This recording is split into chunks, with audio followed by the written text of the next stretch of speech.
thousand arms. I see within your gaze the same dread.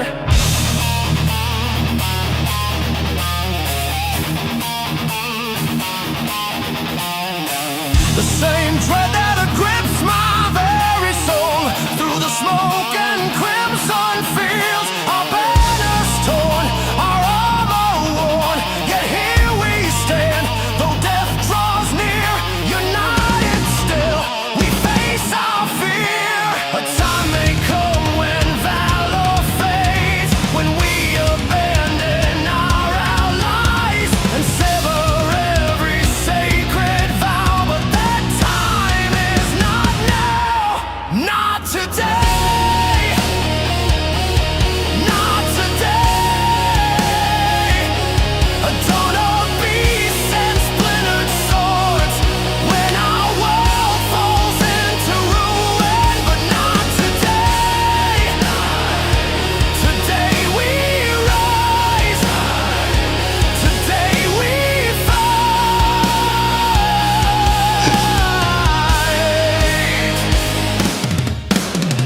Look behind at those we shield. Smash the like button, share the live, ladies and gentlemen. No, I don't have a different haircut every week. I just got crazy hair. Every heart that beats It doesn't want to stay. depends on us. It's hard to maintain. We've shown the enemy may number more, their hatred fierce, their weapons drawn, but they will break upon our will. We are the dawn. A time may come when hope is lost, when darkness claims the final light, and all we've built turns into dust. But that time is not tonight, not today, not today. A dawn of beasts and splintered swords. Let's go. You might as well get to work now, smashing that like button, ladies and gentlemen. But not today. Today we rise. Today we fight. Smash the like button, share live, do the things you need to do. Let's go. We got to get over that summertime slowdown. We got to get over those bans. We need your help. In this mortal realm, by every soul, by every dream, I call on you to stand with me, defenders of our land. Let them see we are the storm, we are the flame. They'll remember our fury, they'll remember our name. Not today, not today.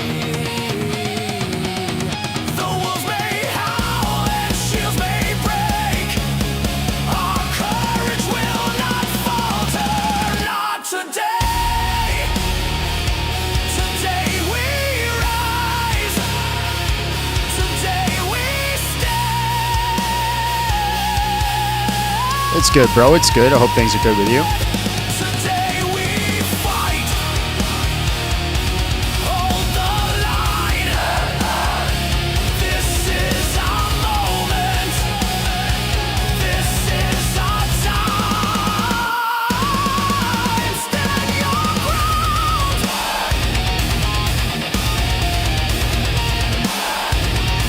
Stand your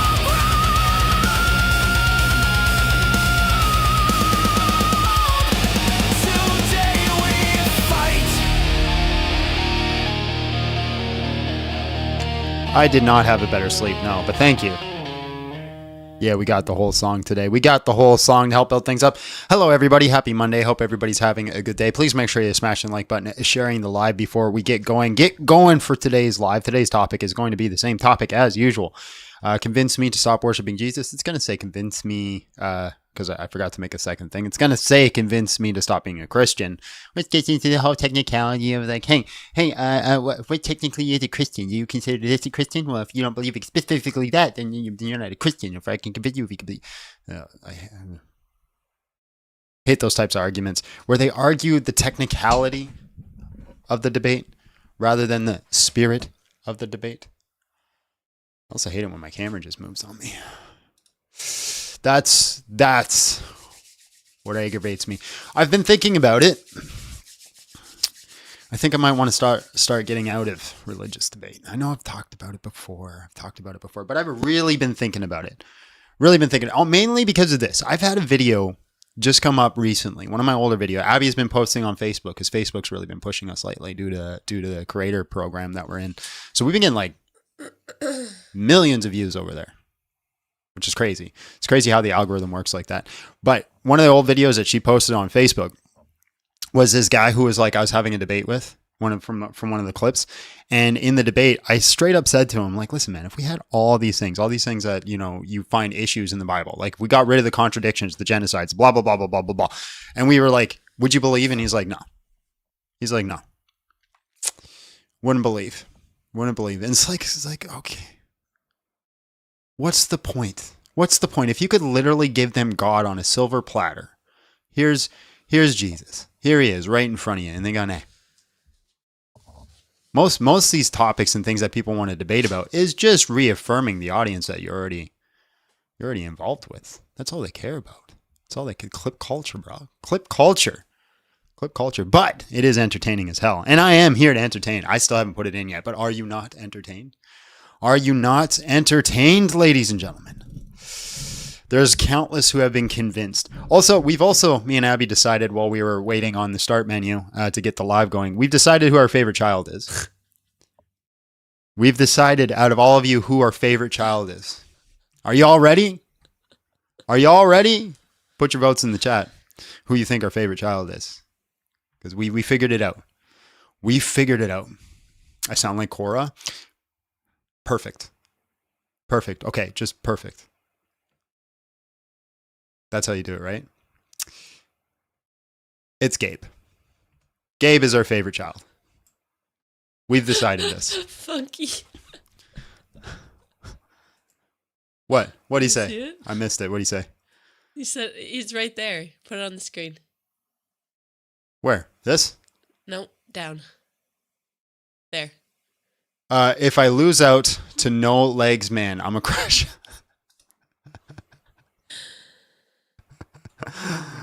Yeah, we decided Gabe's our favorite child.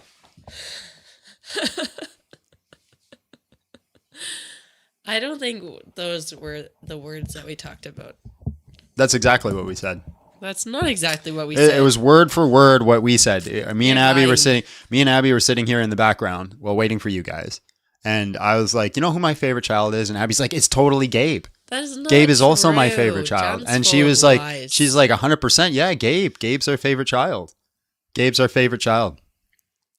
a great guy, though. Yeah, so we've decided. That is not the conversation. That's 100% the conversation that we had. We love all our children equally. No, we don't. That's a lie. We've asked parents before at the gym. We're like, who's your favorite child? They tell us who their favorite child is. Parents have favorite children. Oh, I might as well just pull that up. So convince me to leave Christianity. It's actually convinced me to stop worshiping Jesus. Abby, you might as well open up that shorts chat. The comment section into the trench. You can talk. No protection. Oh, Korean OnlyFans said, how about a favorite atheist child? You are probably our favorite atheist right now.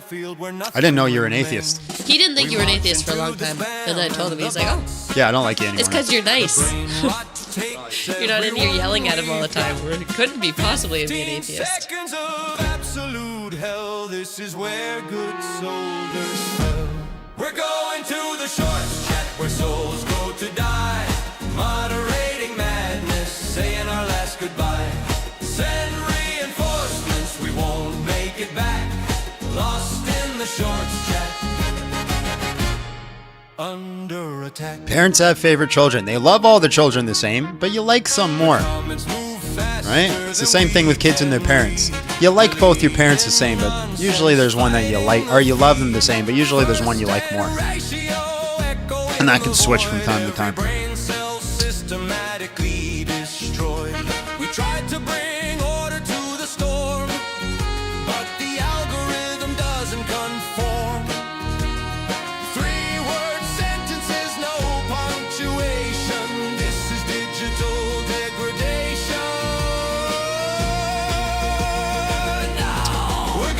Oh, I gotta tell you guys the story of Bert. We have a new trait with Bert. I've told you guys this before, but I thought it was a one-time deal. Bert will not eat his food unless I pray with him, which is crazy. Like, that's awesome, but like weird at the same time, because Abby gets up in the morning, feeds him, he has a little bit, and he goes about his day, and then I get up out of bed, and he follows me around meowing. I'm like, "Did you feed him?" And Abby's like, "Yeah." And she'll be like, and it's been multiple times, like he's walking around, he won't leave me alone. And Abby's like, "Did you pray with him?" And so then we walk over to his food dish, and he sits by his food dish and stares at me. Then I bend over and I pray with him, and then he goes and he gorges himself. Like, that's what happened this morning. He sat down and gorged on his food right after I prayed with him. Like, he wouldn't do it until like I did that. So he's a funny little guy. So Abby's clearly the favorite parent. There's no denying that. Anybody who says differently is insanely stupid. Bro's obsessed with AI. Oh, you shouldn't have said that. No backbone. Oh my gosh. Please. My head hurts. I'll play all the AI songs at once. But no, he wouldn't. Also, 20,000 likes on TikTok, guys, if before we start taking up guests, and $50 on YouTube before we start taking up guests. Let's do a quick prayer. Lord, thank you for this day. Thank you for the blessings. Walk with us. Be present with us. Allow us to have good conversations. If we're not to have good ones, give us the strength to strike down the bad ones. In Jesus' name, amen. In the name of the Father, the Son, and the Holy Spirit. God is good. What was I saying? Yeah, no, that's crazy. That's crazy. Like, he just sits there, stares at me until I pray with him. I guess that's one cat's not a Muslim for sure, because they say all cats are Muslims. He's not a Muslim. Your neighbor's going to start his lawnmower if you keep playing those bangers. It is Monday. They will be around with the lawnmower. It's not our neighbor. It's the community, because we don't own the land where we live. So the community comes around and does the land for us, and they do it every Monday. I've learned probably to most from you as a Christian debater, if it counts for anything at all. It counts. Like I say, my job isn't here to try to convince other people. It's try to solidify people who are in their faith. That's ultimately my goal, to give people a confidence in their faith that they necessarily didn't have before. One thing that I think Christians really need to get through their head is you don't have to answer everybody's stupid ass question. Why was God a mean guy in the Bible? I don't know. Shut up. Go away. Oh my gosh. I don't know. What are you so upset about? Get out of here. Why do you care? You're an atheist. He's mean. Get over it. Get over it. Get over it. God's such a bully. He's such a bully. He's such a mean guy. I don't like him. He's not worthy of worship. You know what's a big W? Texas making it mandatory to read the Bible. Big W. And all the atheists right now, yeah, let's do it. Let's teach all of them about the G sides and the God's evilness and the grapes and all that. I'm gonna go for it. Teach them all. Teach it all to them. Teach them. Do it. I don't care. Use your skeptic study Bible or whatever. Or it's like, this is the first G side. Go for it. Go for it. And then I'm gonna come along later and say, why is that a problem? Why is that a problem, little guy? You're gonna teach them, oh, look at all the monsters. Look at him being a monster. I'm gonna be like, define a monster, child. And they're gonna be like, I don't know. Stop it. Everybody's programming me. And then we're all gonna go to jail for abuse. Abby, did I tell you I was John's live the other day and I got him banned? Oh my word. I got him banned for 10 minutes. Oh my God. What you call confidence, we call arrogance. I don't care. I don't care what you call it. I feel like I'm confident. You say it's arrogant. What's the difference? What is the difference? Define arrogance. That's a good question. Arrogance is an overbearing sense of self-importance and an offensive display of superiority. Well, my goodness gracious. Well, if you think I think that I'm self-important, that's crazy work. That's crazy work. Can you help me think that I'm self-important? Because I can't get there. Right now, I'm at that situation where I think pretty lowly of myself. I look in the mirror every morning. I get up. There's nothing you will say to me that I haven't said to myself in the mirror. Let's just say that. Let's just say that. John is on something today. It's called a lack of sleep and 2 cups of, half a cup of coffee. See, I can't even count my cups of coffee. I can't even say cups of coffee. already saw Aaron Raw comment on Texas. Aaron Raw, the guy who literally says, I'm not going to look at philosophy, but get into debate. That guy, the guy, seriously, I posted, hold on. You guys really need to follow me on X. You guys really need to follow me on X because I'm a hoot over there. But I posted this on X. It was with the comment of like, why is it that every single deconstructing or I read the Bible and that's why I become an atheist female on and tell me I'm wrong. Every one of these channels that deconstructed from Christianity, that's a woman that's telling you about the evils of Christianity. They all look like this. Tell me I'm wrong. Tell me I'm wrong. Every one of them looks like this. They all look like a freaking Disney villain and they all think they're the heroes. If the snake in the garden was Satan, what do you call a snake wearing a hard hat? A boa constrictor. Constructor. Chat, ban him. Bro, X stopped showing you in my feed. Yeah. Honestly, X doesn't put anything. X will not post or show anything to anybody who follows me unless I talk about Islam. Seriously, go to my page. Here's the thing. Go to my page either on YouTube or on X. Look at my top posts. All of them are about Islam. Any post like here, I put 2 posts out recently, 2 likes. And then the 3 posts before that were about Islam were like almost to 100. And then the one where I called Korah stupid. I didn't even make an argument. I just said Korah's stupid. And I got 800 likes. That's all I had to say. I just said she was stupid. I just said, this is peak level stupidity. 800 likes. Freaking, it's running the social media right now. It's running. You listen, I'll tell you right now, if you want to get famous on social media, just make a anti-Islam channel. It'll pop off, I promise you. Did I really ban who? I'd argue they are a bit more colorful than Cruella, but tell me I'm wrong though. They all look like Cruella de Vil. Or Maleficent, or some sort of Disney villain. Like they all look like a freaking Disney villain.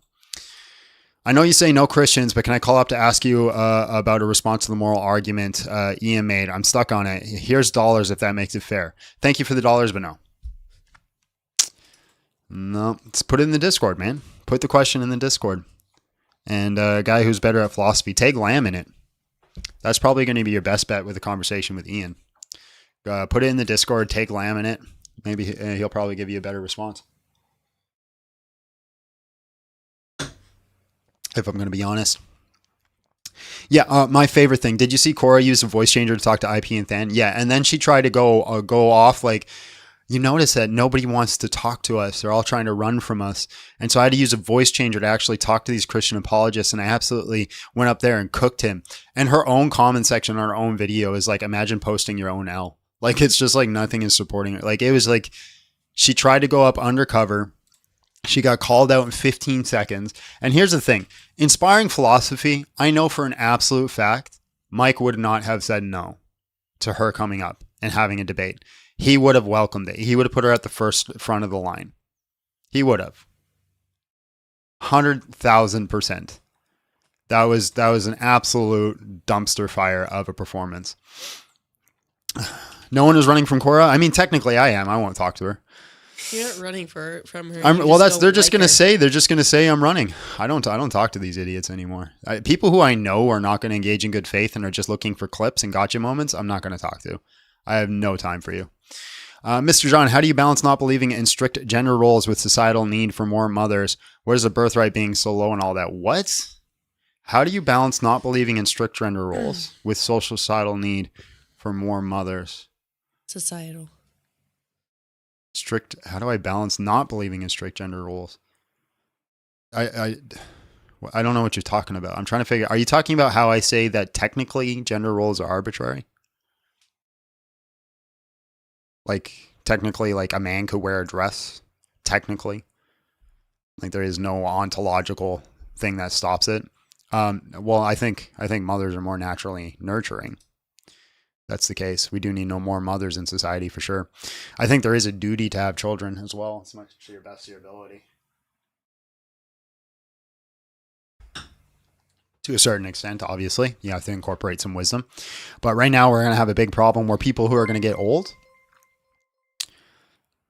I was gonna tip Shake for doing a phenomenal job DMing my first ever D&D campaign. Oh, yeah. But he nat 20 to persuasion check and told me to send it to you instead. There you go. There you go. Quick reminder, guys. What did we decide? The 18th of July?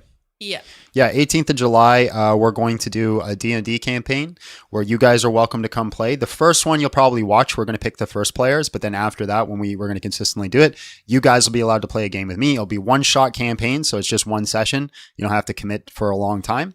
But yeah, all you got to do is just be in the Discord and talk to Shake GPT in there.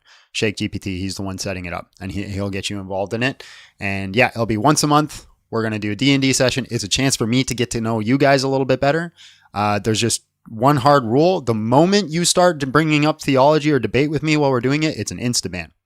So it's a place where we're shutting off the Christian apologetics and we're just getting to know each other for a little bit. And we're just playing the game. And he's going to be a strict DM about it. But yeah, that's the only rules. You just got to be in the Discord. And then once a month, once every 2 weeks, we haven't decided yet, we will pick 5 random people to play with us, and everybody else will get to participate as the crowd or the audience. And the DM can incorporate what the crowd and the audience is saying as well. Like, should we allow him, chat, to roll for jumping off the chandelier and doing a backflip? Yeah, let him do it. Yeah, things like that, right? Are you saying there's ways I can get banned? You cannot get banned. Your band is being stuck here. There's like 10 hard rules. Okay, fair enough. But DM him. You'll figure out the hard rules. You'll figure out the hard rules, folks. Guys, smash the like button. Let's go. Oh, wait. We're at 20,000 likes, but we have no one in the queue. No one. We got not a soul. Not a soul want to come up. Damn. No one and no chat. We got no one. And we even have our 20,000 likes. That's crazy work. Couldn't be me. Hold on. Let me just switch that over too so I can see what's going on.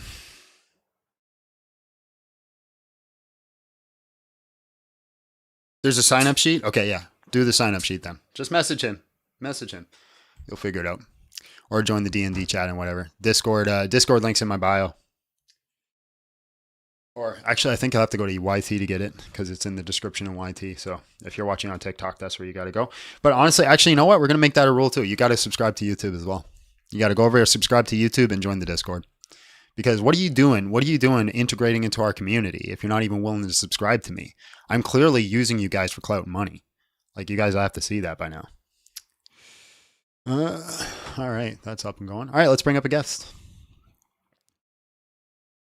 You were 32 cents short of what? Thank God I'm broke. Hello, how are you? And just real quick, how old are you? Hello, I'm 20. I'm the suffrage guy. Oh yeah, what's up, bro? Welcome back.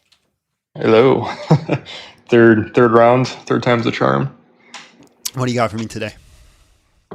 What I got you for today? Yeah, so I'm actually in a dilemma because I keep coming up here with like almost the same argument. And I try to spin it, but since I don't know much about, I don't study the Bible, I can't really come up with any arguments against the Bible itself.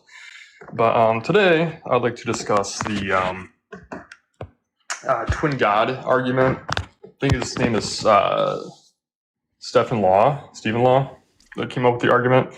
And my hypothesis goes like this, right?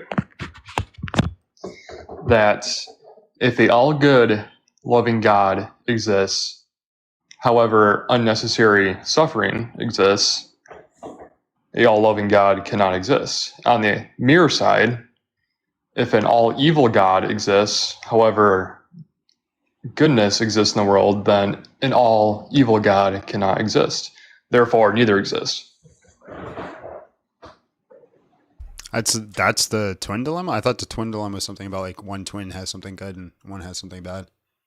Yeah, I've never heard the twin dilemma. This is just called the twin God dilemma. Yeah. So I don't know if that's like if the one word changes it. Okay, what was it again? Yeah, you talking about the hypothesis or the actual name? The argument. Yeah. Okay, it's the evil God challenge. So if an all good, loving God exists, however unnecessary suffering exists, then an all good, loving God does not exist. And on the flip side, right, if an all evil God exists, yet good exists in the world, then an all evil God doesn't exist. Yeah, but if no God exists, there is no good or evil.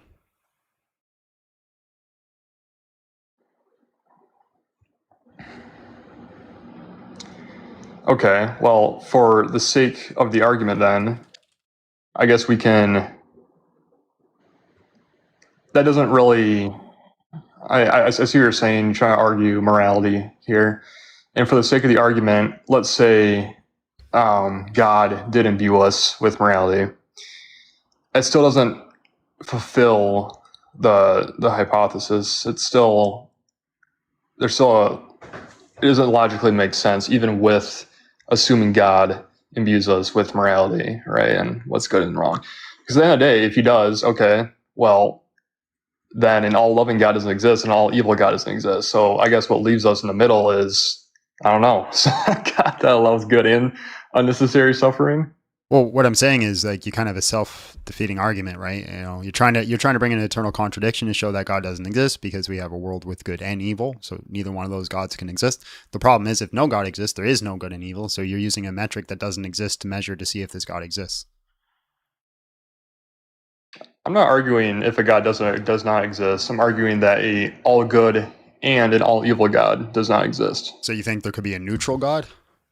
Yeah, Okay. I think that's the central. I think that's the central point of the evil God argument is by neutralizing both an all loving and all evil God. It kind of leaves this like weird neutral God. Okay. Yeah. I just don't agree with your premises, though. Okay, would you mind explaining? Yeah, well, you said if all good God exists, right? Your material implication in premise one, if an all good God exists, unnecessary suffering wouldn't exist. Unnecessary suffering exists, therefore all good God doesn't exist. And then you just give the antithesis to the argument. I don't think it logically follows either way. So I don't agree with premise one. Okay. Do you not agree with premise one because you don't agree with unnecessary suffering existing? No, I think unnecessary suffering does exist. But why does unnecessary suffering negate an all good God? Because it is unnecessary suffering, right? It's an all-living God would not have unnecessary suffering. Why not? Why not? Because it doesn't produce a outcome where goodness is recognized. Right. So, for example, That's just a tautology, though. You're just saying unnecessary suffering doesn't produce a good outcome. Yeah, that's the definition of unnecessary suffering. Yeah. Yeah. I mean, for example, if I were to use just the word suffering, right? I think last chat you argued that suffering can like a hero story, right? Through like overcoming one's struggles, they become a better person, yada yada. So when you introduce unnecessary, which I've used this in our first talk, where it was like if a tree falls on a deer in the woods and it just suffers, right, before it dies, you can't really you struggle with explaining the suffering part. Yeah, you're asking for a theodicy, but you're trying to provide like a logical contradiction. I don't see any P and not P here. 1 second. Hey folks, I am saving for a pew pew so no carrying for a while. $2 per person. This argument is kinda silly because you never learned from the previous arguments that God can indeed allow unnecessary suffering. Too vague. You heard him, ladies and gentlemen. Everybody gives $2. Let's go. Let's go. Give us that. Money, money, money, money, money, money. Yeah, so you got to show me like some sort of logical contradiction. You're just kind of giving me like an intuition pump. Something all good, we're not allow something that is evil. Yeah. Yeah, why not? Because then that would contradict an all good God, right? Unnecessary suffering. Why though? Why can't an all good God allow something that is evil? Because then that contradicts an all good. How? Because evil exists. You're kind of hitting like an axiom here, right? Why should I accept that as my argument? Shake GPT has spoken. Amen. Thank you.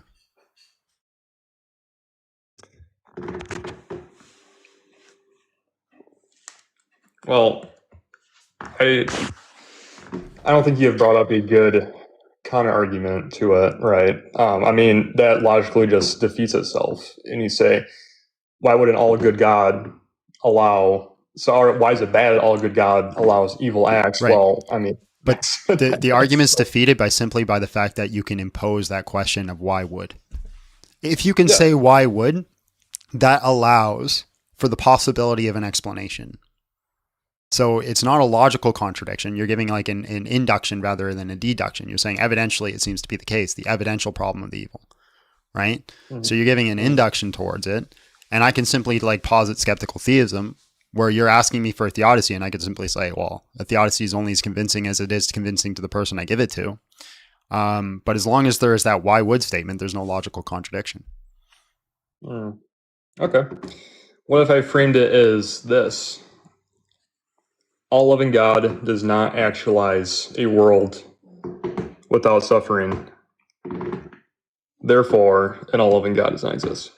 Yeah, I just disagree with, well, the argument doesn't really work, but I understand what you're saying. Yeah, I just disagree with the first premise again. Okay. Can you explain? Well, again, you have to give me a reason to hold to it, right? I'd say I have evidence, I have reason to believe, I have a justified true belief to believe that this God exists and that he is all good, right? And I also believe I live in a world where there is evil, right? So it seems to me that an all good God can exist and evil can exist simultaneously. You're trying to say there's a logical contradiction there. You have to convince me of your position. Yeah. All right. So the contradiction is all good, right? Meaning that there's no suffering, there's absolutely no evil. I'll And match then- $20. Well, I don't agree with that definition of all. Well, hang on here. Sorry, I was pausing for the super chat. No, you're good. But I mean, I guess I see where you're coming from, right? Would you explain, I guess, your version of good and evil? And Yeah, what that imbues? Yeah, good is God. That is what good is. And anything that is evil is the absence of that God. Okay.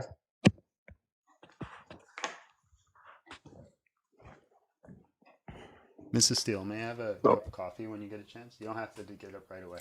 I already had the creatine, so. Okay. Ooh, the old creatine. 5 grams a day. I try to, yeah, 5 grams a day, yeah. Yep.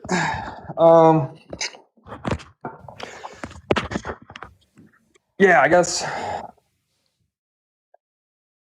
the logical, I mean, I'm just kind of going back in the circle here, but the logical contradiction would be, well, a all good God should be able to actualize a world, and I mean, that would assume he's all powerful as well, actualize a world without suffering, unnecessary suffering, not just evil, but unnecessary suffering. Yet he doesn't. So either there's got to be a missing part here where he's not all powerful and he can't actualize it, or he's not all good. But again, is this sentence coherent? Thank you. Why would an all good God actualize a world with suffering?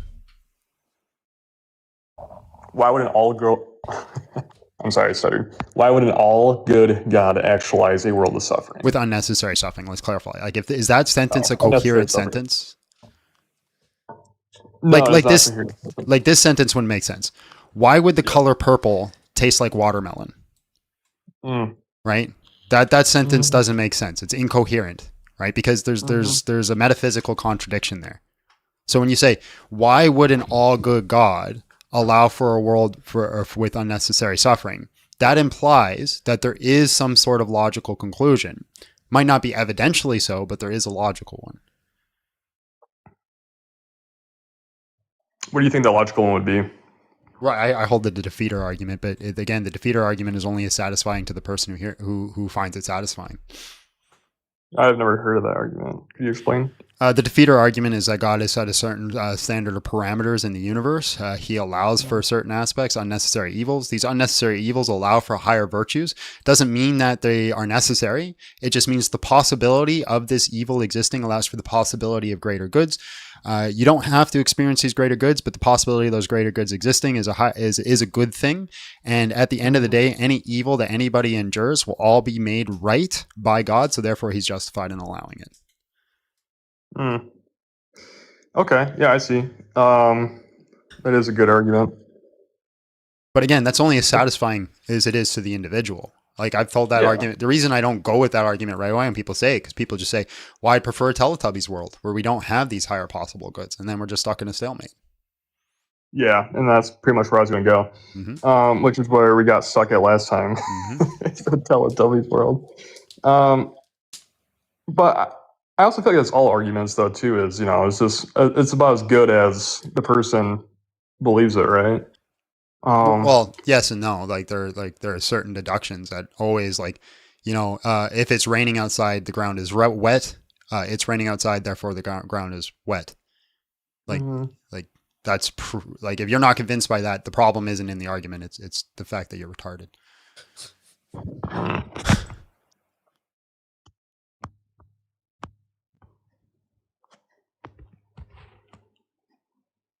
Yeah, I think as I'm thinking about it, you'd probably just end up falling back into the Teletubby world, right? Because I would just keep on repeating, well, with your defense argument that clearly then he's not all good if he actualized a world with suffering, even if that meant achieving higher virtues. So Yeah. So then we're at a stalemate. So again, I kind of just posit, hey, I can appeal to mystery. I can hold to a skeptical theism, and I have good justifiable reasons to say this God exists and that He is good. yeah, would you recommend any theists that have wrote books on this from the Christian perspective? On this specifically, the Darwinian Yeah. problem of evil. Hold on, I'll give it a Dar.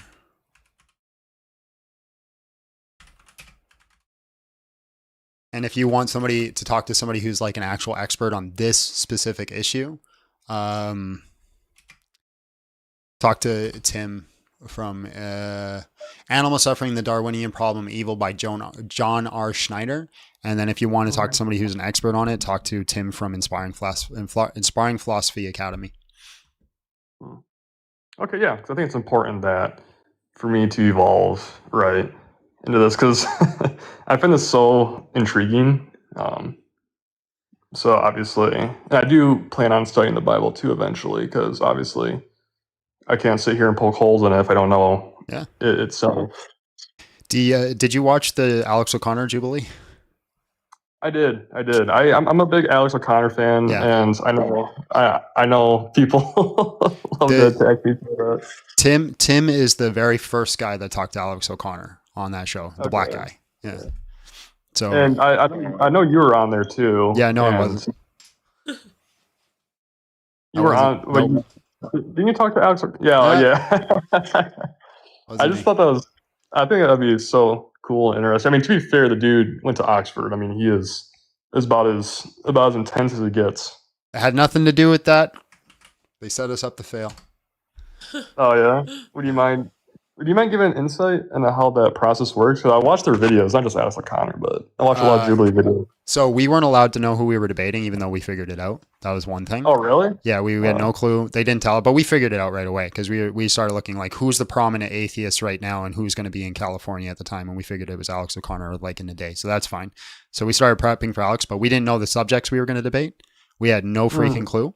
We also were not allowed to take any notes with us, so we couldn't take notes. And we didn't know the subject, and we didn't even get to pick the subjects we were going to go up for. So there's like 4 topics. They asked us which ones we would prefer, but we didn't I didn't go up for the topic I preferred. Like I was 2 topics I was prepped for, and I didn't go up for that one. So we had to prepare for literally every topic. And Alex O'Connor not only got to prep for the topics, he knew the topics beforehand. And even he had some complaints, right? When they're like, we told, like, cause some people had notes hidden, and then you're like, the director was like, we told you guys not to have notes. And Alex O'Connor's like, I'm fine if they have notes. And they're like, no, we said no notes. They couldn't bring notes with them. So they set us up to fail. Yeah. Yeah, that is kind of skewed. That sucks. I mean, in a perfect world, it'd be kind of cool if you and Alex O'Connor just sat down with notes. I'd love to see that. I would love to sit down and talk with him. Sure. Why am I getting a violation for hate speech? What did I say now? Baby. You know what you said. Right. I'm going to have to restart the live. All right. All right. Well, peace out. All right, God bless. I'm gonna restart the live, guys. I'll be back. This is so sensitive. So I need a. There's even a system on TikTok that bleeps out the words. But I saw somebody the other day literally smoking, not kind of smoking, while playing the guitar. And I had no issues. But I can't say the R word. Yet they can unalive their children for autism or Down syndrome.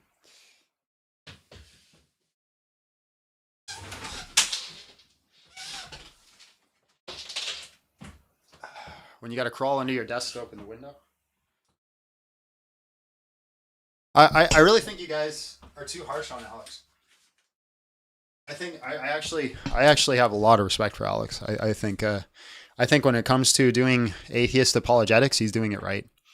He's absolutely doing it right. And you also have to remember when he's going live, he's got a job to do. Like he's got to win the debates. You got like when we had a conversation outside of the circle, he wasn't as like sophistry as you guys are saying. He wasn't sophist at all.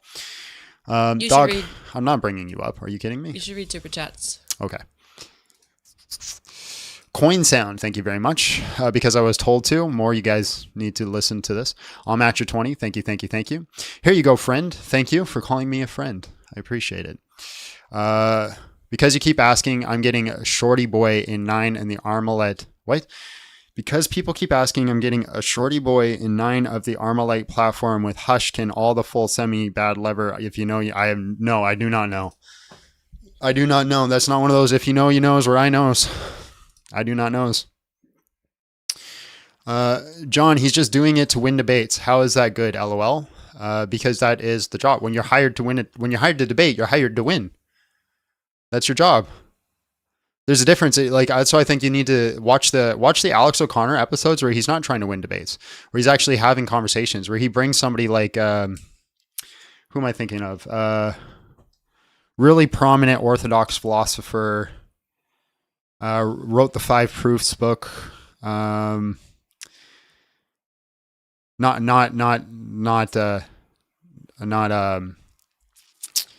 my God, not Aquinas, the guy who studied Aquinas. Anyways, he brought him up, and it was like a great, wonderful conversation.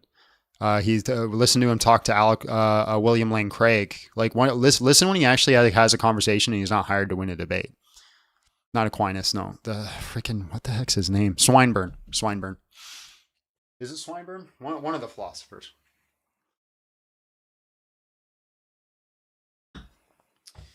Is your job more important than the truth? Sometimes, yeah. Yeah, no, if your job as a debater is to hire a negative to something, your job is to put the positive through as much problems as you could possibly think of to see if it holds up under scrutiny. That's your job. That's your job as the debater. So yeah, in the context of a debate, your job is more important than the truth, because if it is the truth, you should not be able to take it down no matter what, no matter live access completely suspended. What? Your hate speech behavior. Your live access multi-guest will be restored on July 2nd. Guys, I can't actually keep doing this if I keep getting banned every single live. Oh, you meant the truth is in Christ. I seriously can't. I can't do this if I cannot even go live. I get banned. I get banned more often than I don't get banned. Submit for. Okay, let's see. Let's see what they posted as the video as the reason I got banned. It's gonna be me saying the R word. I just want to be clear, guys. I just want to be clear. We live in a world where saying the R word gets you banned because it's ableist, but killing your child because they have Down syndrome is not ableist. I just want to go on record that that's the world we live in. Okay, let's see here. Let's see what the reason is. I'm gonna have to go to the backup account. Live access suspended. Click the thing to see why. They always show you a video on the reason, so let's see. if it's raining outside, the ground is wet. Yeah. It's me saying the R word. The ground is wet. Like that's like if you're not convinced by that, the problem isn't in the argument. It's the fact that you're retarded.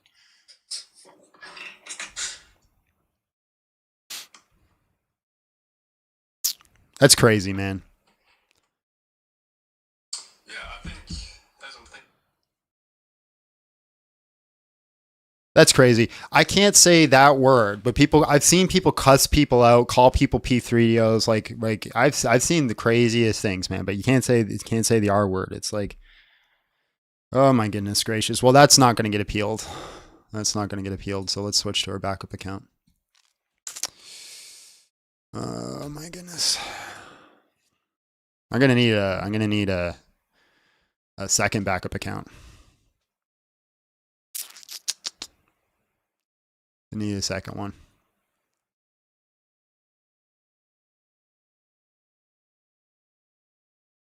It's insane.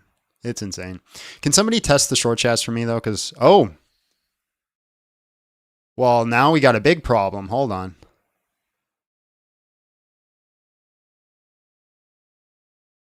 Okay, it didn't switch. That's what happened. I was like, oh, my backup account is banned too. But it just didn't switch.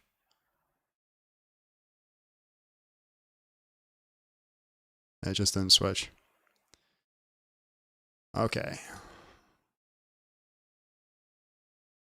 Live access suspended. I can't switch my backup account. Why can't I switch to my backup account? What's going on here? Do you need to log out, maybe? Count. Let's try it. Log out. Log out. Okay, log in to begin. We're gonna do the old scan the QR code login.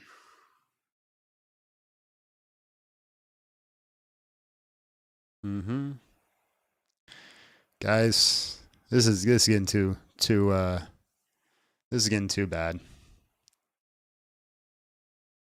Unable to log in. Oh, okay. Well, that might be today's live. We might be just done until July 2nd. This is why you know like how you guys did that, like, hey, here's a bunch of money that one day. And then you guys are like, oh, but you got money now. This is the reason why we never consider the fact it's like, oh, we got money, because things like this happen, and then all of a sudden we can't work for a week, and so then that money makes up for those differences and gets put aside into our slush funds. Because now I don't know what we're gonna do. Today's live might just be done. Just might be done. I can't log in to my backup account. It won't let me.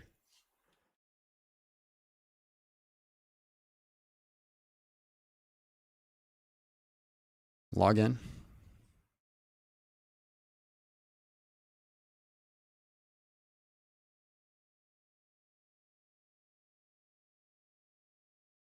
Okay. Go live. Oh, there we go. There we go. Now we got you, BB. Thank you, baby. Wow, Funky got a baby. Well, he said BB first.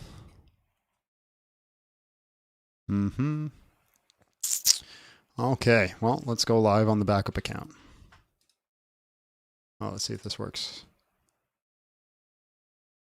Sup, Funk? It works, so can you hear me? Yeah, I can hear you, man. Thank you, by the way. Cool. Yeah, no problem, dude. God bless, bro. I gotta meet you.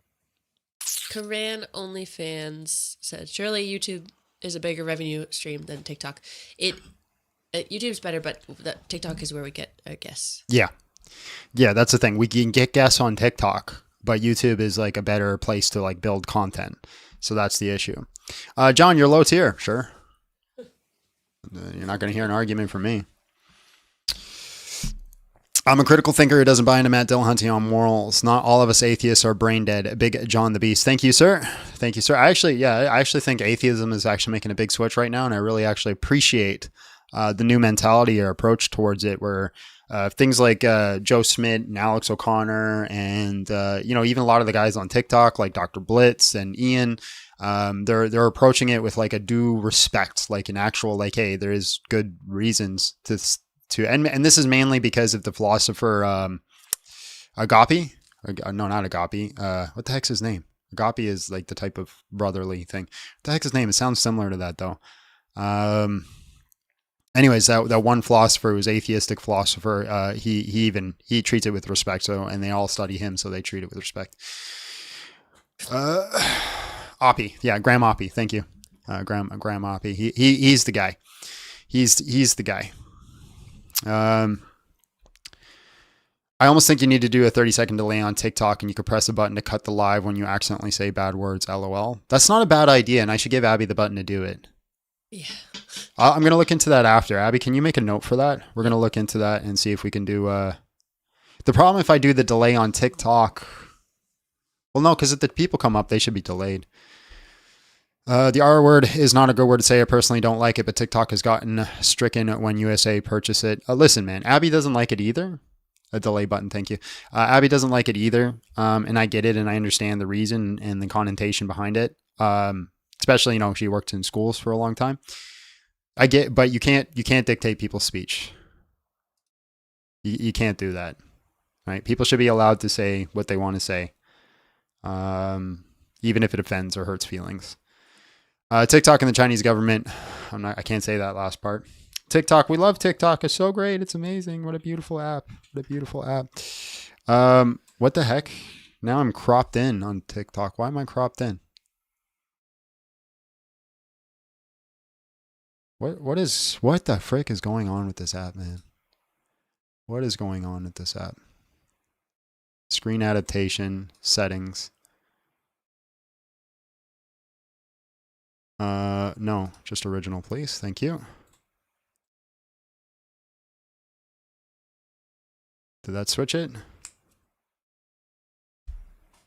And so, no, it didn't switch it. I'm going to have to end and come back.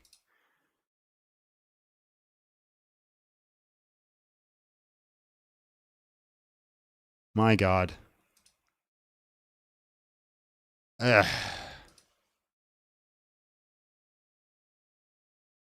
I don't want to crop. Thank you. Fit the screen. Thank you. Go live. It cropped out the ends of it.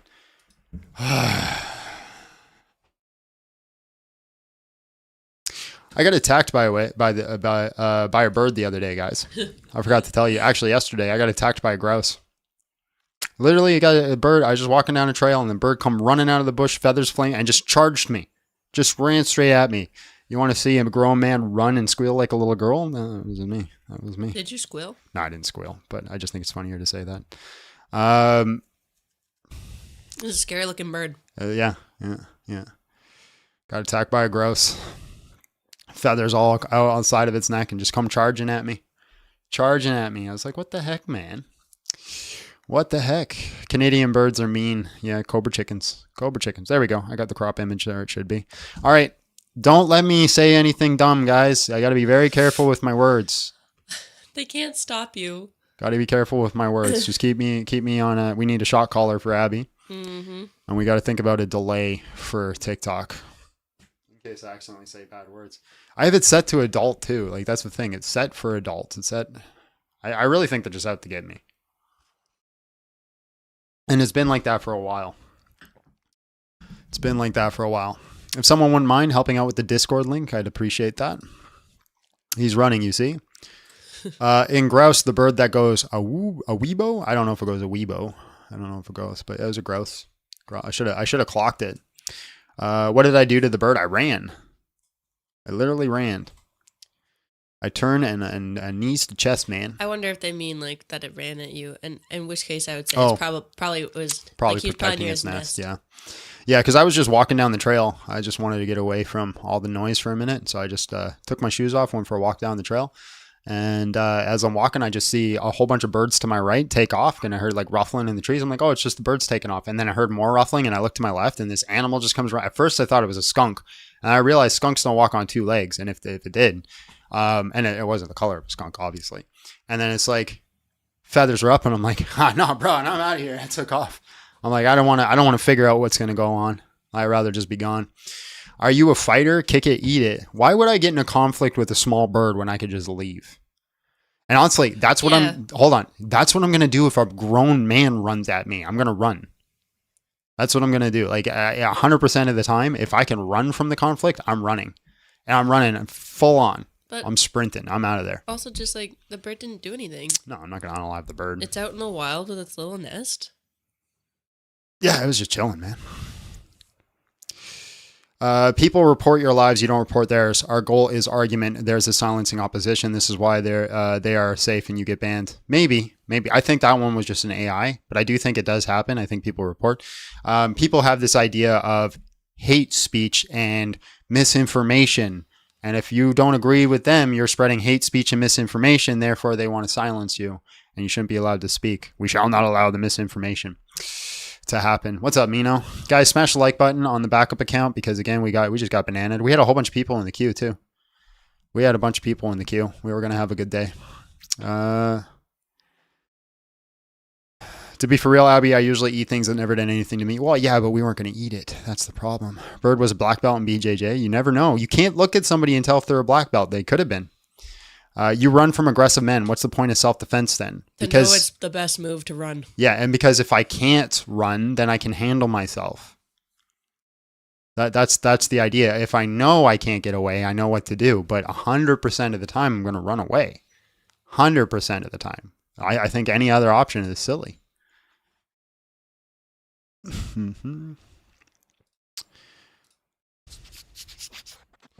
Hello, how are you? And just real quick, how old are you? I'm 19. All right, bro. Can you convince me to stop worshiping Jesus? Yeah. It's not about Jesus, right? It's about the community that's around him, right? So there's a lot of people, with church and whatnot, and then it's like this kind of neighborly thing that you guys have, and that's just not, it's a trap. It's a trap. So it's just a good way to, get caught. Are you trolling, or is this a real argument? He's definitely trolling. No, I mean, I'm not trolling you. I swear to God, I'm not. You swear to who? Baby. Swear to God, I'm not trolling. The God? Whichever one that is, yeah. Yeah, this is 100% a troll. Thanks for your time. I'm not It's trolling. some 19-year-old that thinks he's super cool. Mm-hmm. Keep telling you. Yeah. Increase that age limit. Increase it. We're gonna. Hey, how old are you? 19. Okay, we only take people over the age of 40. We only talk to actual adults. The bird probably did have babies, and that's probably what happened. Is I got close to the nest. If I was a betting man, that's what I would say. What's with the whispering? It's somebody who's nervous and is trying to troll.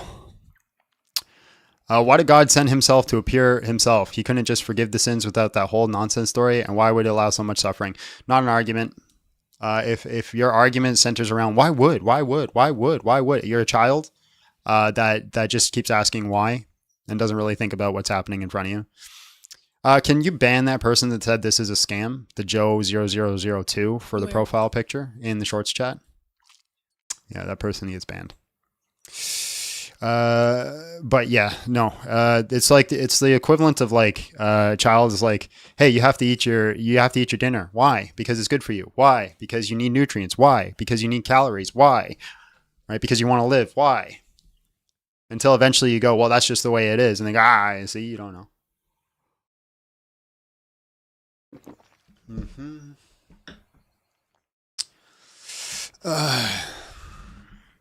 No, we're not going to have that kind of stuff on the channel for sure.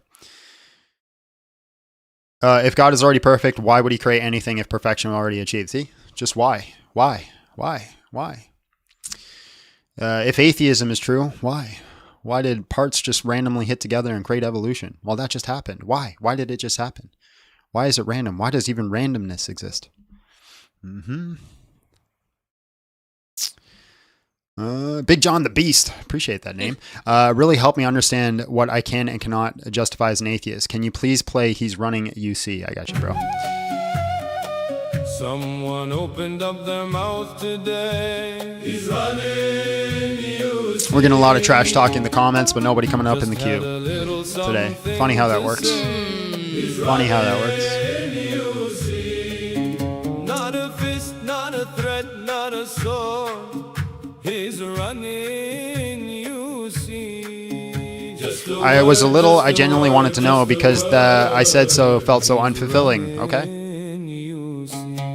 Running, you see. He's running, you see. From the most harmless things that could ever be. If God's real, why am I ugly? Fair point. Actually, that's a good point. Just syllables floating, but John disagrees. He's running, You see. Someone said, actually, I think He's running, you see. gone before they could even blink. He's running, you see. A sentence formed somewhere nearby. He's running, you see. Big John spread his arms. Any books I'd recommend every Christian read besides the Bible? Peter J. Williams, Can We Trust the Gospel? I actually still need to update my list of books I recommend on the website. He's running, you see. From the most harmless things that could ever be. He's running, you see. He's running, you see. Just syllables floating, but John disappears. First time watching Big John on TikTok after watching him for years on YouTube. Why would you go What? over there? Why would you go over there? Come back. Sad move. Come back. Mm-hmm. It's funny because I built everything off TikTok. That's where I started, man. That's how I built. Hello, how are you? And just real quick, how old are you? 18. All right, man. Can you convince me to stop worshiping Jesus? Yeah, I would just say that the God of the Bible is immoral. Based off what standard? So based off the standard that he claims to be morally objective and then does like morally reprehensible things such as would you like to give me examples? No, I don't want an example. I want a standard. Oh, yeah, so I'm a moral realist. I believe that moral objectivity comes from consciousness, that we as humans value consciousness. So if you're going to give yourself moral value. Wait. You said moral objectivity comes from consciousness. So if there is no consciousness, is there is there a moral object out there? Sorry, repeat that? Yeah, if there is no consciousness, does that moral object still exist?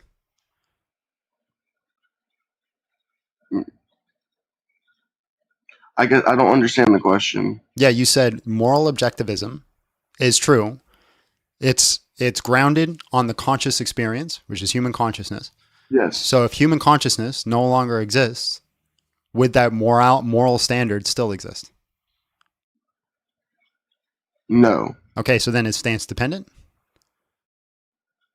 What? Yeah, it's based off the stance of humanity? No, it's based off of the conscious being. Right, so the collective of the conscious beings all have this opinion, so it's based off the stance of humanity, right? No. Okay, then what's it based off? Based off consciousness. Oh, okay, so what is consciousness here? Consciousness is the ability to have thought. Okay, so it's based off all the individuals' collective thought.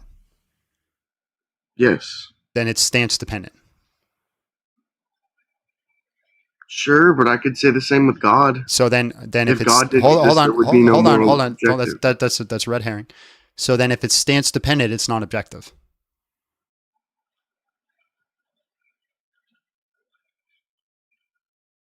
I'm lost. Yeah, so for something to be objective, it has to be true outside of the individual stance. You just said it's based off the stance of the society. So therefore, it's subjective, not objective. Not based off the stance of society. It's based off of conscious being valuable. You just said it's based off the consciousness, which is the thought of society. So the thoughts of society is their stance. Their stance makes it subjective. because it's been no. You misunderstand me. Okay, I understand where I misspoke. What I meant was when objective morality comes from the value of conscious being itself, not from like the ability to have conscious thought is what gives something moral value. Okay, then where does that moral value come from? Consciousness. Like okay, so the consciousness itself gives it its value. Yes. Okay, so it's stance dependent. How is it stance dependent? Because it's based off the consciousness. I'm not following. Okay, what's consciousness? Consciousness is the ability to have thought. Okay, so these people think, and they think they have value, so therefore it's stance dependent. No, even if they didn't think they had value, then it would be well, okay, actually no, it wouldn't. Actually, no, it wouldn't. Yeah. Okay, fair enough. That's actually fair enough. Okay, but then if like God didn't exist, then moral then where would the morals come from? Yeah, if God didn't exist, nothing would exist. We say God is a necessary being. Okay. All right. Sorry, I didn't mean to bore you. No, you're good. You're good. I got fried on the moral argument. I actually want to take you down a different line of questioning because, yeah, I got fried there. I got to do more research into my own beliefs. Okay. Did God create time, or has He always existed in it? Both are fine. You can hold to either perspective. What's your personal perspective? I'm a classical theist, so I think God is outside of time, and time is just a measurement of change. And because God does not change, there's no time in Him. Okay, great. You can also hold to the position that time is an aspect of God's nature. Both are fine, and you'd still have Christianity. Okay, so which do you specifically hold to? The first one, right? Yeah, I'll hold the classical theism. But the reason I bring up that either one is fine is because if you want to go into an argument specifically against classical theism, that's not going to get me away from worshiping Jesus. That's just going to get me to a different model of God. Okay.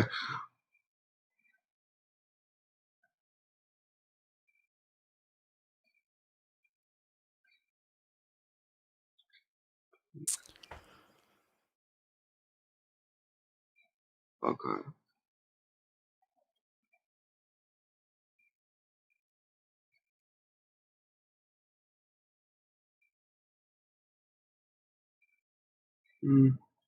All right, man. I can't think of where to go further from here. You have a good night. You too, or man. Good day, I guess. You too, man. God bless. Woke up. I'm fucking sleepy as hell. Mm-hmm. Nice guy. Mm-hmm. Nice guy. Let's bring up the next person. All right, guys, smash the like button, share live, do things you need to do. We're going to need your help because our main account got banned, so we got to get this one up and going. We can't do it without you guys, so smash the like button. We got the 20,000 likes on the last one like that, and then we got banned because I said no words. Shorts chat has no link to join the live pinned. Mrs. Steele? No, it's in the description. Did you pin that, saying yes, it's in the description? Yes, I did. Okay. And I told him, and then he outed me. Rude. Mm-hmm.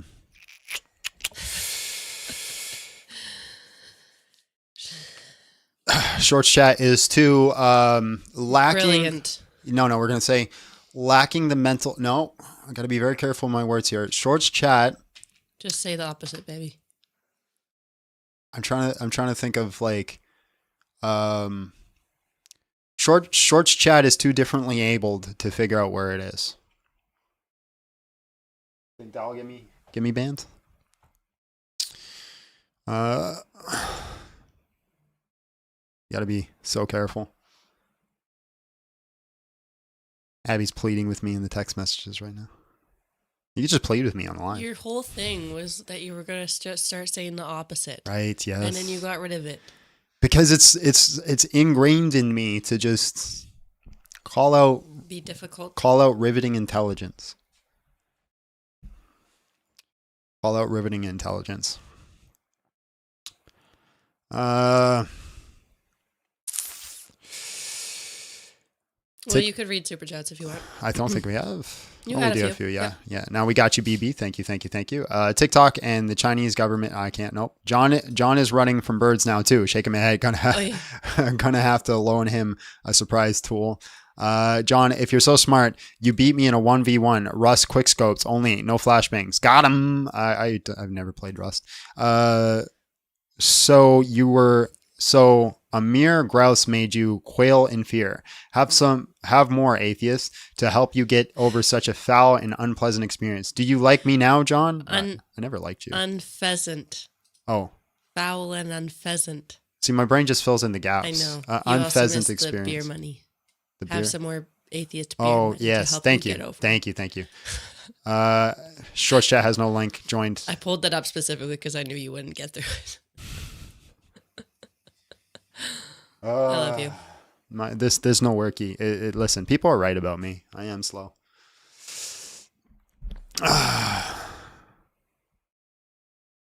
No. Listen, man. Listen. Running is always the better option. All right. Impossible. Hello, how are you? And just real quick, how old are you? All right, man. Can you convince me to stop worshiping Jesus? I just need a yes or no.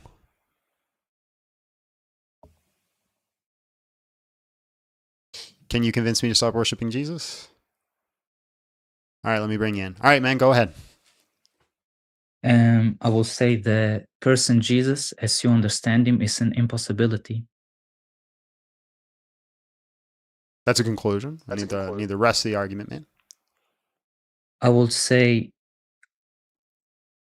that one who can't have two whats. It's just another conclusion.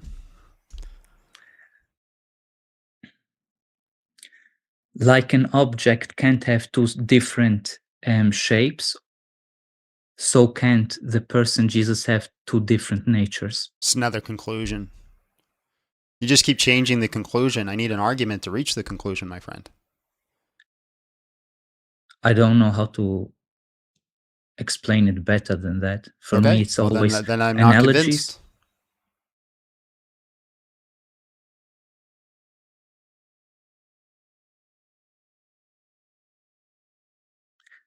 For me, whenever I just explain it how it, and maybe you will understand it better. For me, it's like once you're saying, I'm not lying, and then you're saying, I'm not telling the truth. And whenever I'm telling you, okay, this means because you're not telling the truth, you are lying. And then you're saying, no, I said I'm not lying. And whenever I'm saying, okay, therefore you're saying the truth, you're saying, no, I said I'm not saying the truth. So this is how I understand the person Jesus when you are explaining him. Exactly, like you're showing it in the video, so do I see it when Christian explain Jesus. I'm confused as hell. Again, I'm not convinced.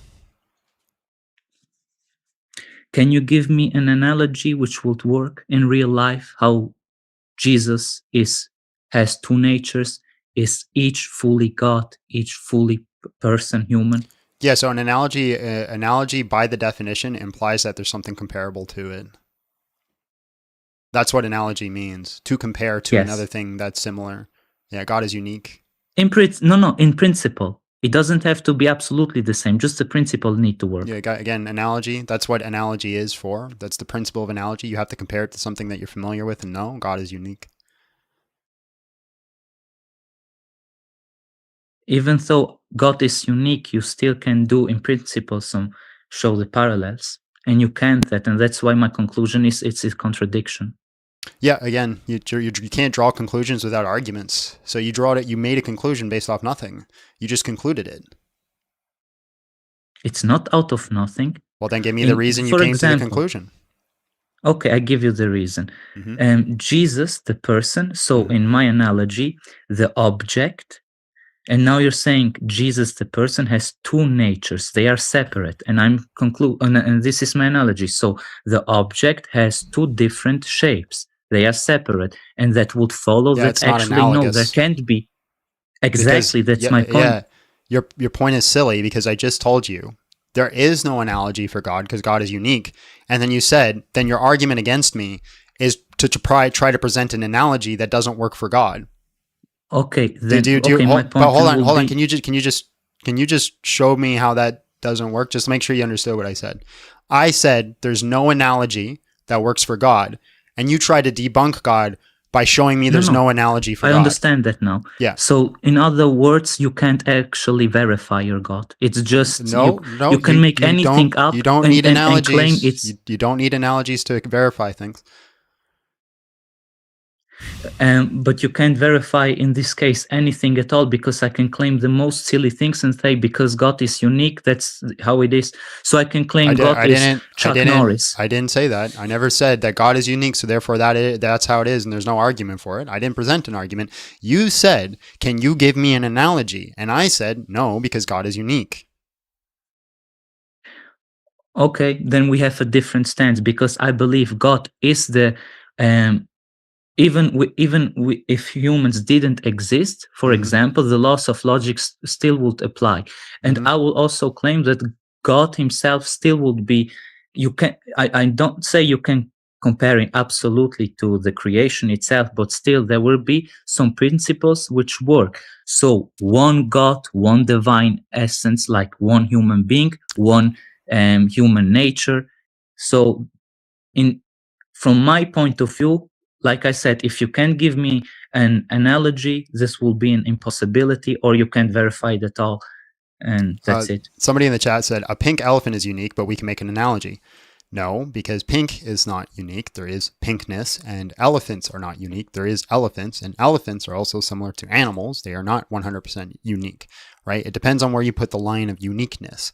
And we're saying here, God is absolutely unique. There is nothing like God. There is nothing like the triune nature of God that exists in the universe that we can point to and say that's like God. Now, you can point to things that might be satisfying. So, for example, fire can point to the triune nature. You can point to things that are satisfying of like the hypostatic union to a certain extent of like I stand in the hallway, I stand in the living room, but none of it is going to be 100% comparable. And the problem with analogies, as soon as you bring up an analogy, like for example, you have one family, multiple persons in the family, you're going to say, oh, so God's like a family, and it's just not nonsensical to go down. So again, you saying I don't, no, it's not even exactly a moment. That's not an exactly moment. You saying I need an analogy or it's not true is silly. But this is how we understand things, and God gave us this capability to understand Him. To Analogies help us understand things. That doesn't mean it's true. What's the analogy for 2 + 2 = 4?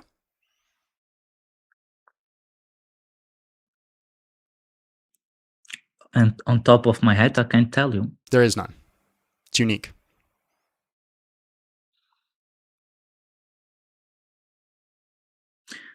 Okay. But still, my question then would follow.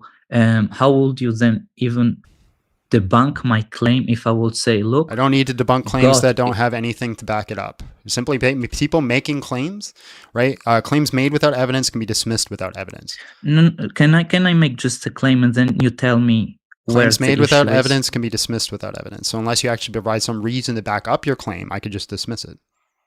Okay, can you give me reasons why you didn't believe that Jesus is God and fully God and fully human? So again, claims made without evidence can be dismissed without evidence. So if you don't provide any reason to believe your claim, I don't have to do anything. But I'm asking you because you believe now that Jesus is God, and I'm asking you why. What you're trying to do is you're trying to say, I don't have an argument. Let me ask you 1,000,001 questions until I can get to a point where I say that doesn't make any sense, and then say I debunked you. That's what you're trying to do. No.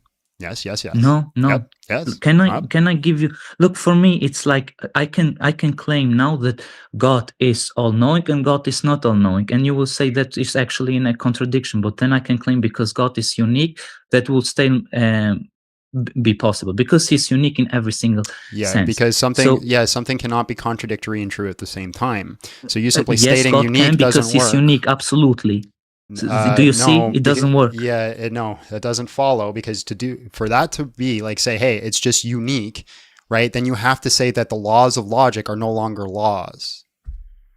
And I believe that you're doing exactly that when it comes to Jesus. Then make the argument. I made multiple times, but the moment I make the analogy, you're saying that doesn't work because he's absolutely unique. So now we're going. That's not what happened, my friend. Right? I said there's no analogy for God because he's unique. I didn't say that there's no arguments or reasons to come conclusions on the nature that he is. I said there's no analogy, and then you, to try to debunk me, tried to bring up an analogy, which doesn't make any sense because I already agreed there's no analogy. That's not what happened. Pay attention to the argument that you're giving.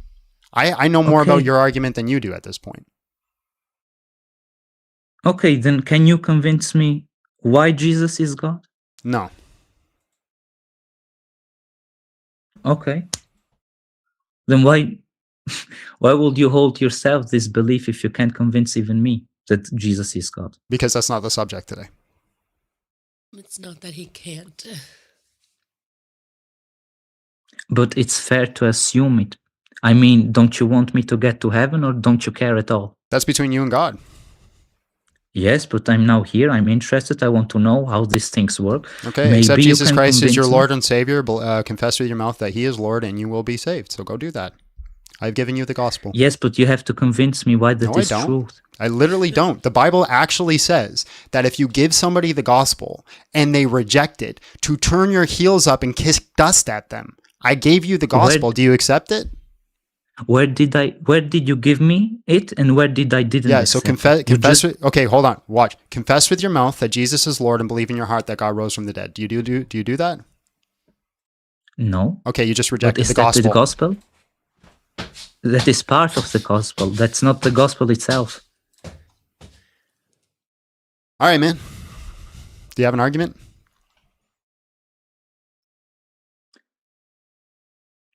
For someone who is hiding behind so many layers, no. Okay, then I appreciate your time. God bless. You're just not open, John. Just not open. Mm-hmm. What's the Injil? What's the Injil? Dude, that's literally the gospel. It literally is the gospel. Some people forget that part in the Bible where it says, don't cast your pearls before swine. And if they don't accept the message, walk away. Mm-hmm.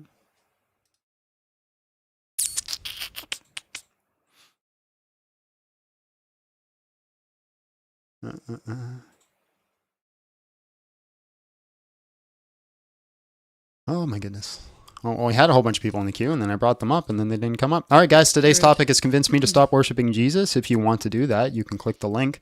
Be prepared, though, to actually bring an argument. This is not your local parish or church where you get to go and have 7 million questions and just say, I'm not convinced. That's my job. That's what I'm doing today. Zake, hello, how are you? And just real quick, how old are you?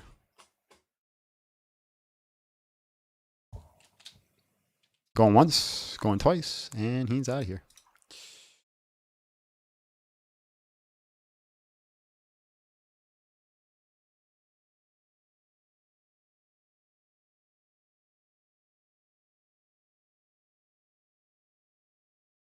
Hello, how are you? And just real quick, how old are you? I'm all right. I'm 18. Did you say how old am I? Yeah, how old are you?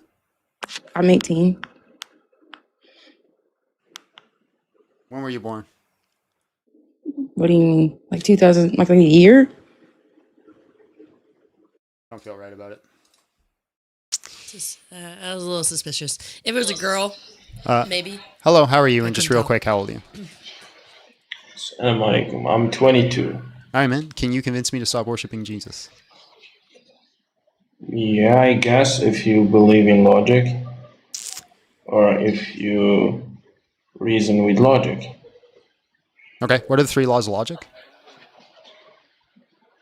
Well, I don't know what's the 3 laws of the logic, but I know how to use logic. Okay, how do you know how to use logic if you don't even know what the laws of logic are? I agree with you, but I'm telling you, like, if you find me illogical, you can stop me there. How about this? But you already came to the conclusion that you will be able to convince me of a position if I hold to a logical foundation. What is your logical foundation? Listen, what I'm saying is that me not knowing like the three things of logic doesn't imply that I'm not going to use logic.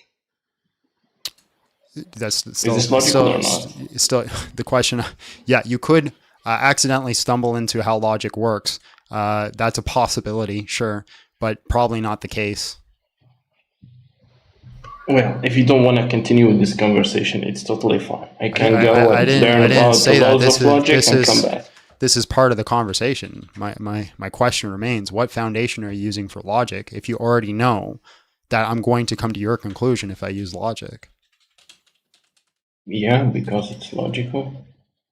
Based off what? And because it's logical, based on logic. It's logical based on logic. Okay, itself. so if it's logical based on logic, what did you just use there that's fallacious? Sorry? Yeah, you just used a fallacious argument. Listen, like, I don't know where you wanna go. If you wanna say the laws, or you want me to go and look for the laws, which I'm sure, like, my argument is going to be logical. If you want to continue with the argument and you find it illogical, how are at any you sure point, it's going to be logical if you don't know what logic is? This is like saying, "Hey, I'm going to use trade." because you cannot refute it with logic. Hold on. This is like me saying, "Hold on." This is like me saying I'm going to use trigonometry to build your building and to make sure it's a specific height. And then you ask me what trigonometry is, and I go, "I don't know what it is." Would I hire you to build my building? I agree with you. I agree with you, but still, you don't deny that I can be logical, and I'm telling you, you cannot like refute me with logic. If you could refute me, then you win. You know, you got it. Out of morbid curiosity, let's hear your argument. Thank you. All right. So let me just bring something. Where is it? All right. So where do you want to get started? Like, we start from like you believe that there is a God, right? I don't answer questions. You're bringing an argument. Okay. The argument is that God should be eternal and immaterial. That's a conclusion, not an argument. Yeah, conclusion from like this, the rules of this universe. Yeah, so it's still not an argument. It's just a conclusion. Yeah, but it must be eternal and immaterial, because if it is, we wouldn't exist. The God is the creator of material stuff and time. Again, those are just conclusions. You said you're going to use logic. Of God? No, you don't get to ask me a question. You said I'm going to use logic to debunk me. So what's the logic that led to this conclusion? Okay, what I want to debunk is that Jesus is not God. All right. And you want to debunk that Jesus is not God? I already agree that Jesus. Yeah. I already agree that's debunked. Neither the Son of God, and God should should not have a son. And you gave a double negative, bro. You said I want to debunk that Jesus is not God. So you believe Jesus is God? Then since you agreed with that, let's go to the next one. He's not the Son of God. Pay attention. You want to debunk that Jesus is not God. Yes, because he is material. Nothing is funny here. This listen to the sentence. We'll say it slower. You want to debunk means you want to disprove something, right? Yeah. The thing you want to disprove is that he is not God. So you want to disprove he is not God, which would mean he is God. No. That is what you said. I don't believe that he's God. Okay, but that's fine. But what you said, that sentence means that he is God. I didn't say that. I don't know why you are making things complicated. That is literally what you said. No, that's not literally what I said. That's what you said that I said. And please, can we carry on? Like, what is your belief about Jesus? I don't understand. Is it God or Son of God or what? What are you trying to debunk? Christianity. Okay, go ahead. Yeah. So first, I need to understand what's your belief about Christianity, because I see you like don't. people have different beliefs. There's no standard belief in Christianity about God. You don't need to know what I believe about Christianity. Well, then I will go to the scriptures of Christianity, the Bible, which is the thing that all Christians believe in. What's the argument first? Before you present the evidence, I need the argument. The argument is that Christianity is false. That's a conclusion. Well, that's my argument. Conclusions are not arguments. You asked me what I want to prove, and I told you what I want to prove, that Christianity is wrong. Don't ask me about my conclusion, then say it's a conclusion, because you asked for what I didn't ask. No, I didn't ask for your conclusion. I asked you, okay, what do you want to disprove? And you said, I want to disprove Christianity. And I said, okay, what's your argument to prove it? And you said, then you started asking questions. What's my argument? So what's your argument to disprove Christianity? I need to know what's your definition of Christianity. Different people have different definitions of Christianity. No, you don't. Some people are on different dominations and different beliefs and all of this stuff. So I need the base. I need the base to start from. Are any of the denominations of Christianity true? And all of them are false. Okay, if they're all false, you don't need to know which one mine is. Okay, I agree with you. But it will be easier if I know which one of them. Right, but here's the thing. If we pick a denomination and you disprove that denomination, I'm just going to move to the next one. I'm not going to go to Islam. No, I want the base of that all Christians believe in. So I disprove it and done. Okay, so if you want to disprove the base of what all Christians believe in, why do you need to know my denomination? Well, because it will be easier. Again, I said this before. How is it going to be easier? If you debunk all the denominations, what difference does it make if you know mine? Because I don't know what the heck you are. You can run from like a domination to another and I will get stuck with you. It's either the base that all dominations believe about, or I know your domination so I can have a conversation with you. Are any of the denominations true? None of them is true. Okay, so then why do you need to know my denomination? Again, like knowing your domination make you consistent with your domination, so we don't try to run to another one, so we don't get stuck with you from one to another. Why couldn't I just, okay, let's say I said I am Anglican and you debunked Anglicanism. Why wouldn't I just all of a sudden be, hold on, let me finish. Why wouldn't all of a sudden I just jump to non-denominational? Let's make it simple. Answer the question. Let's make it simple. Answer the question. You convince me to leave Christianity. Answer the question. If you want to know my denomination, let's say I told you I was Anglican, and you debunked Anglican views. Why wouldn't I just jump to being non-denominational at that point? Well, yeah, that's valid. As I said, you will run from one to another, and right. So if I'm just going to jump to a different denomination, why does it matter if you know my denomination? It matters, so I know what I'm talking about. I don't just start talking about something else and then you say, I don't believe in that. I am from that domination, not that one. Things are simple, brother. I'm not trying to do anything here, but to make things simple. So, like I'm trying to make it as simple as possible. Is Jesus the Son or the God? Is he the Son of God or God? What do you believe? I don't know which Christianity. What is like Christianity from the first place? Okay. Well, if you don't know what it is, how can you debunk it? I don't need to know. There is logic. Okay, if you don't need to know, stop asking me. You just said I don't need to know, so stop asking me and just debunk it. Yeah, but to start debunking it, I need to start knowing it. Like, I don't need to know to came to you. Like, I don't need to know to came to you. But when I came to you, I will need to know. I will need to know about it. It's not really funny, dude. What you are doing is just playing around like a child. I'm sorry, but you are. What you are saying, like, if you don't know, why are you coming? And I can't come because I have logic. If it's illogical, I can refute it. Then refute it. Well, what I'm refuting? Why should I stop worshiping Jesus? Oh, you are worshiping Jesus, so Jesus is God for you.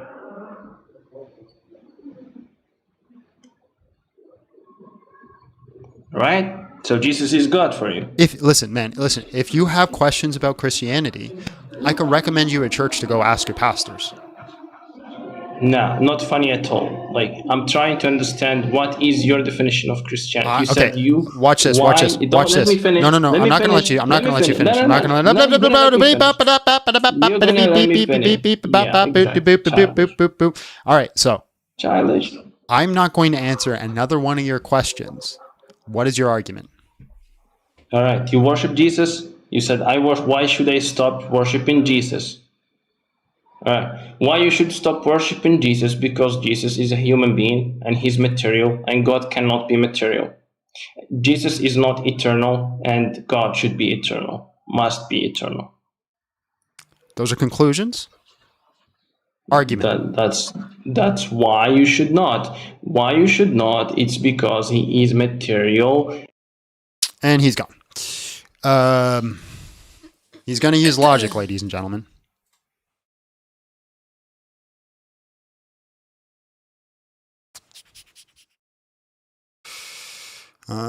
This is a sick name. Only the 90s kids will get it. Hello, how are you? And just real quick, how old are you? Captain Planet.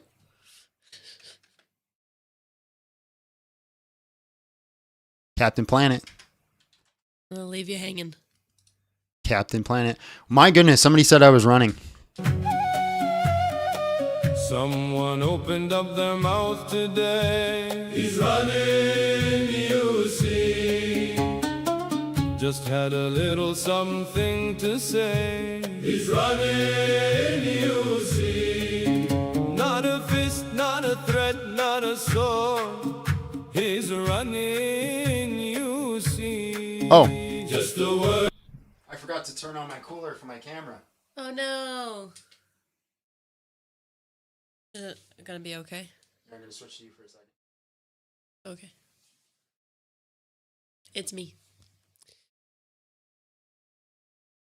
The Math Effect is fun. Somebody likes it. Camera overheated and died because I forgot to turn the cooler on. That's so silly of me. Why couldn't I deal with the argument? What argument? What argument? Can I come up? Why don't you come up and tell me what the argument was? Because I don't remember getting an argument there. My camera might die again. Dude, I said no. Stop requesting. You keep requesting, you're going to get banned.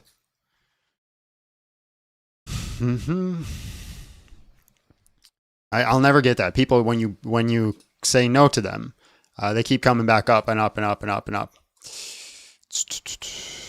Hello, how are you? And just real quick, how are you? To talk to you about evolution. No, you're not welcome on this channel anymore, bro. Not after what you said last time. Oh, yeah.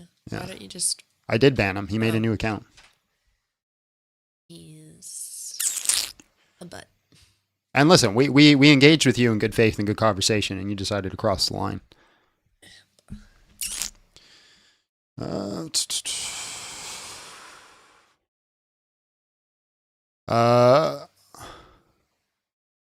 We got Lady God Logic. Now we have Lady Big Steel. Debate these baboons. One day. She's not ready for it yet, but maybe one day. And if she does, it's going to be political debates, most likely.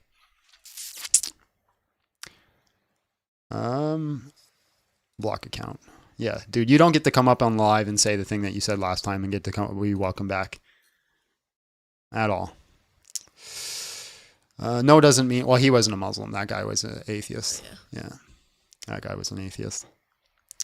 It's funny because we got some good laughs and we got good faith and we got the little roast back and forth. And you just took it too far. I didn't think he was funny at all. I did not like him from the get-go. I said we got good laughs. Didn't say he did. No, I mean, like I didn't find him funny. I've read the Bible several times. I didn't leave Christianity. What happened? So our lives are just for callers to challenge me. Yes, I am taking the negative position. And for anybody who's like, oh, you're taking the easy way out. I argued the affirmative position for years. 4 years I argued the affirmative position. So I'm switching it up as of late, and we're taking the negative.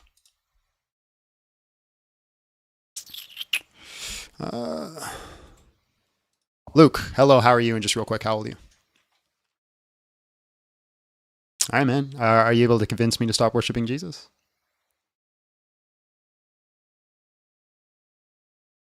All right, let me bring you in. Go ahead, man. Okay. Yeah, so I just kind of want to reframe that dude.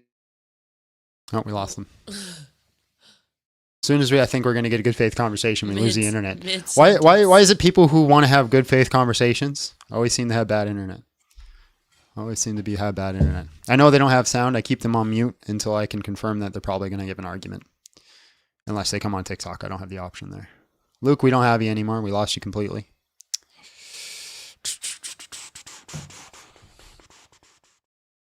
And he's gone. Blaspheming is no-go. Certain blasphemy I'll allow because that's on their end, but you don't get to say those types of things. Like, it'd be the same thing if you said something like that about my dad or my mom, right? What that person said, and I'm not going to repeat it. I wouldn't talk to you again after that either.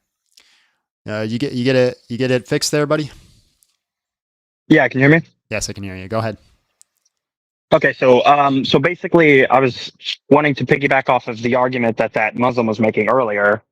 He kept saying he wasn't making an argument; he was just stating conclusions. Mm-hmm. But he was making an argument, and his argument would be, God is not physical. Mm-hmm. It would be like two syllogisms, right? It would be God is not physical, Jesus is physical. Conclusion: Jesus is not God. And then the second syllogism would be, you should only worship God. Jesus is not God. Conclusion: you should not worship Jesus. Yeah, he didn't make that argument though. So we just simply say that Jesus possesses two natures. Well, if you, he didn't make it formally, but he certainly made the argument. No. Like, if you're being good faith, he definitely made that argument. He doesn't have to. Yeah, if you're just here to talk about like how I debate, you can go somewhere else. Do you have an argument? That would be the argument. Okay, so yeah, Jesus possesses two natures. He still possesses an immaterial nature. But that doesn't seem to be addressing my argument. Is Jesus physical? It is. It's literally addressing your argument. Jesus is both physical and non-physical because he possesses two natures. Jesus is both, but the person of Jesus, like the human nature of Jesus, would not be God, and then you're saying the God nature of Jesus is God. Yeah, correct. The natures are not each other. The human nature is not God nature. Wouldn't the definition of nature just be what something is? Yeah, it's a what. We're talking about a who. So the person who, Jesus, possesses two whats. Wouldn't that be just, if I have like two whats, I'm a father and I'm a human. Those are two whats. So would I then say I have two natures, or would I just have one total? No, that's a category error because a father is not a nature. It's a what? Yeah, it's a what, but it's still category error. But we define nature as what something is. Mm-hmm. And to what end, to what line, right? That's the problem, the one and the many. It's like where you define things. It's like the ship of Theseus problem. What is the problem with the one and many? I don't know what that is. Yeah, it's how you define things. You can't define things in a singularity, and you need a totality of things to describe things, but a totality of things can't describe things too. You have to place it in a singularity. So then wouldn't you have to conclude, analyze the totality of Jesus? And if the totality of Jesus is partly God and partly man, wouldn't that not make sense? Yeah, he's not made of parts, right? We would say he's truly man, truly God. All right, if we were going to say he's part man, part God, then you'd have contradictions and it wouldn't work. He's part man. Well, okay, but it seems like that's kind of what you're saying, because if you're saying he has two whats. Yeah, he possesses two whats. Those two whats are not in the same place in the same time. For it to be a contradiction, it has to be in the same way, in the same sense.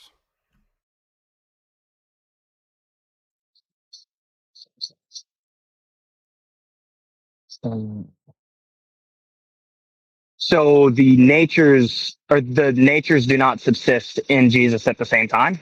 No, and in the same sense? Jesus subsists in the natures. If the nature subsisted in Jesus, then yeah, you would have a contradiction.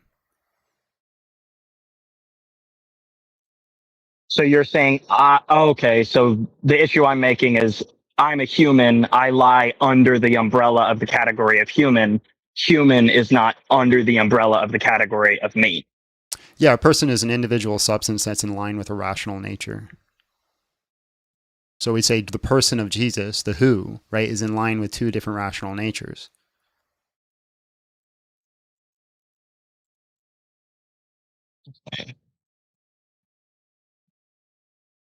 Okay, I guess that. All right, I'll come back up later when I've come up with something. to like refute that, or I'll try to refute that. All right, man. Well, I appreciate your time, and I appreciate you actually bringing it in the form of an argument. All right, I'll see you. God bless.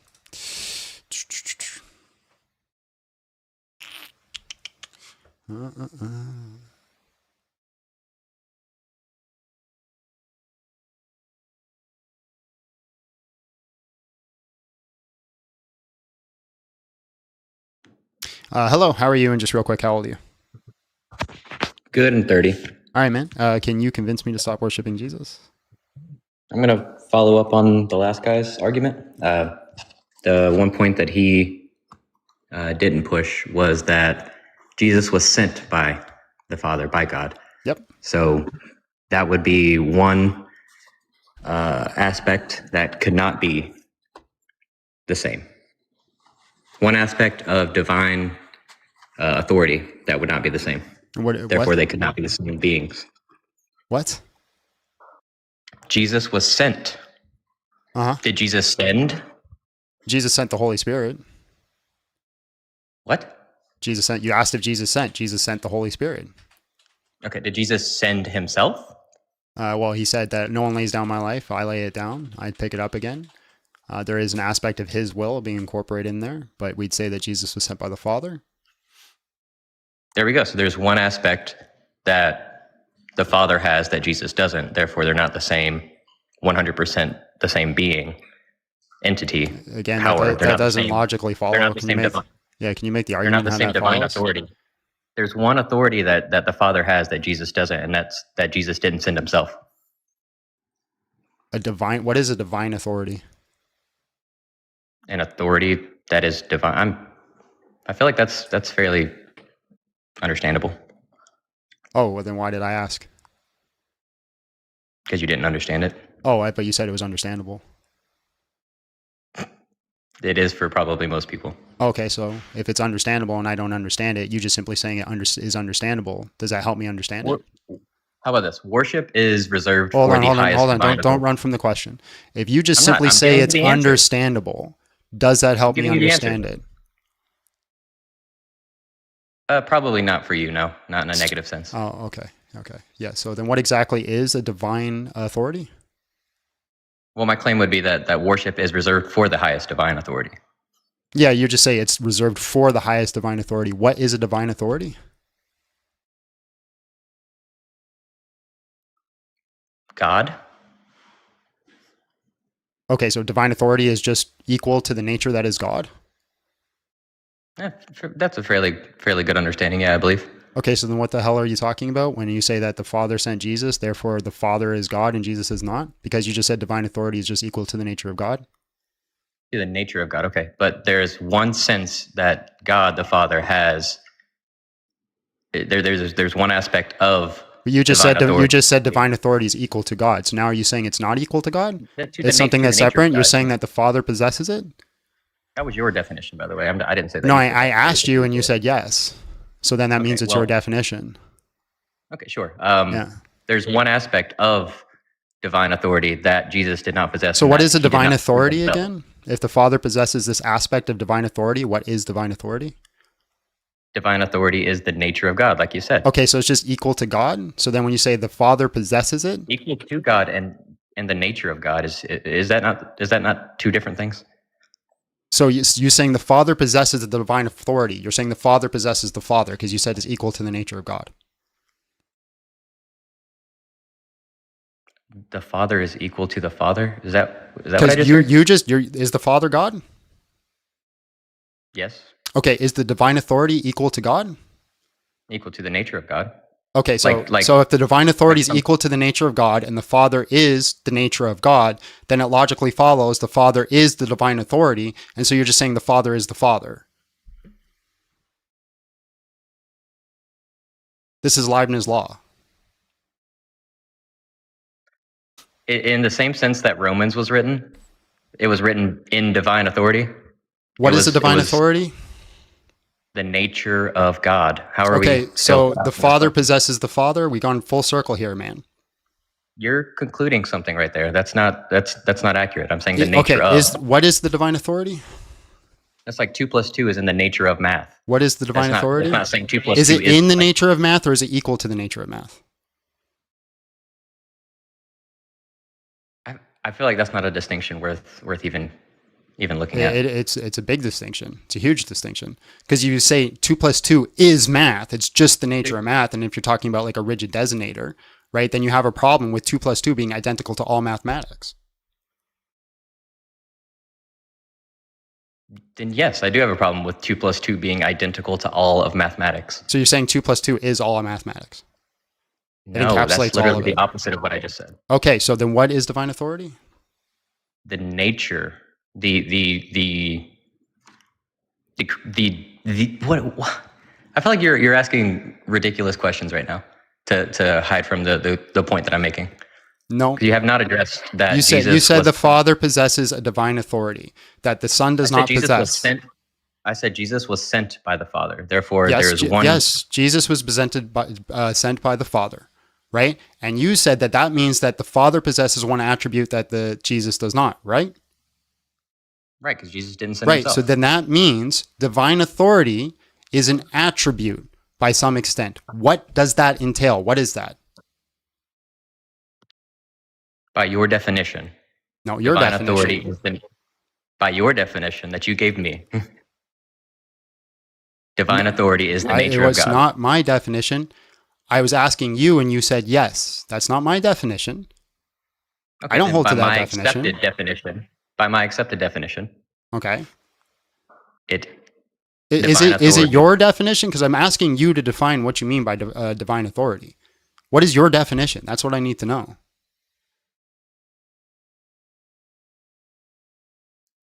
What's the distinction that you're making? I'm not following. Is a divine authority an ontology? Does it actually exist? Does it possess substance? Are you saying that God does not exist? Is that what you're oh my God. trying to claim? Like, what's the question? I'm not understanding. You say the Father possesses something that the Son does not have, correct? You're saying that is a divine authority, correct? So who? Don't answer my question with a question. I wasn't going to. I was going to say that obviously that's not going to be a concluded topic there. Who was Jesus referring to when he said, my God, why have you forsaken me?" Why are you doing a red herring? Why are you shifting to a completely different topic? Because obviously we're not going to agree on that one. So can you answer the question, yes or no? It doesn't seem like it's going to be productive. So can you answer the question, yes or no? What is your question? Yeah, what is a divine authority? It is. I can only. It's the words. It's the meaning of the words. What do those? What is the referent of the words divine authority? What is the referent of the words divine authority? Mm-hmm. What am I referring to? Mm-hmm. Do you want me to Google it or something? Do you want me to get the dictionary definition for you? You're bringing this up as an argument to show that there's an ontological difference between the Son and the Father, yes? You're saying the ontological difference is the divine authority. Okay, so then that implies that the divine authority has an ontology. What is the ontology of divine authority? Divine being of the nature of God, authority being like the ability to the ownership of the nature. Bro, what is this question? These are regular ass words. The question is important because it's the substance of what you use to distinguish between the Father and the Son in nature. That's why it's important. If you cannot give me the semantics of that, why should I accept your argument? Just because you can play ignorant doesn't mean that I'm not playing ignorant. You are ignorant. You can't even give me what it means. So why should I accept your argument if you can't substantiate it? In the same way that you didn't answer your specific sect of Christianity, why would I have to define my specific definition of divine authority when I could just... because you're bringing the argument of this to use it against Christianity. That's why you have to substantiate it.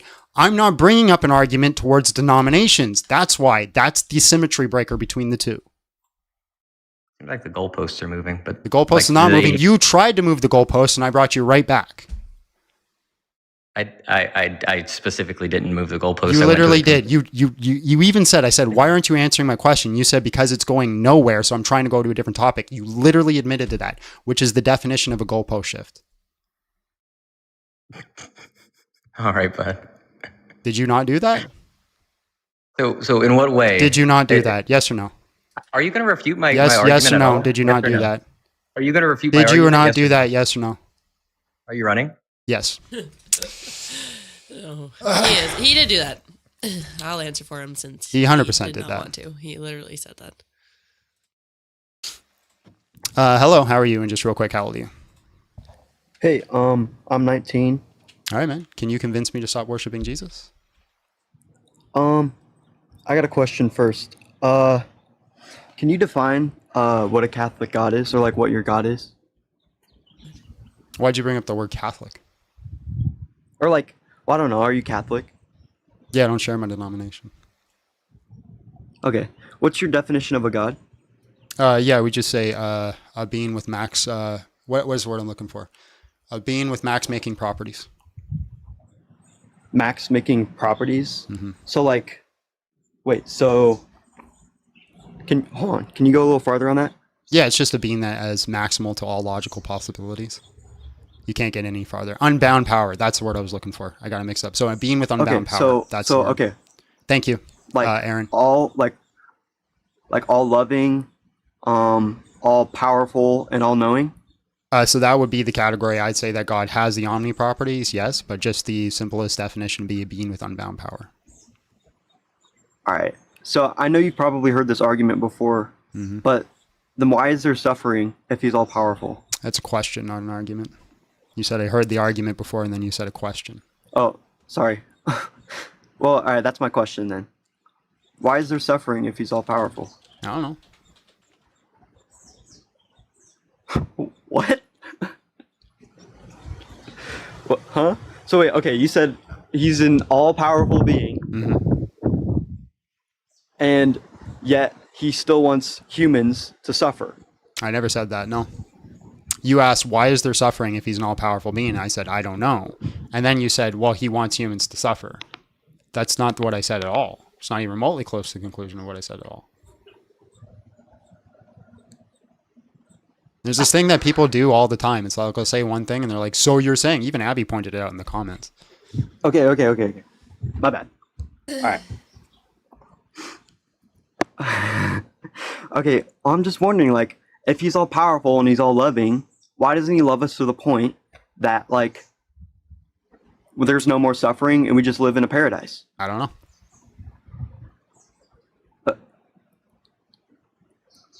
Then why are you streaming? What? What do you mean I don't know? That's not an argument, bro.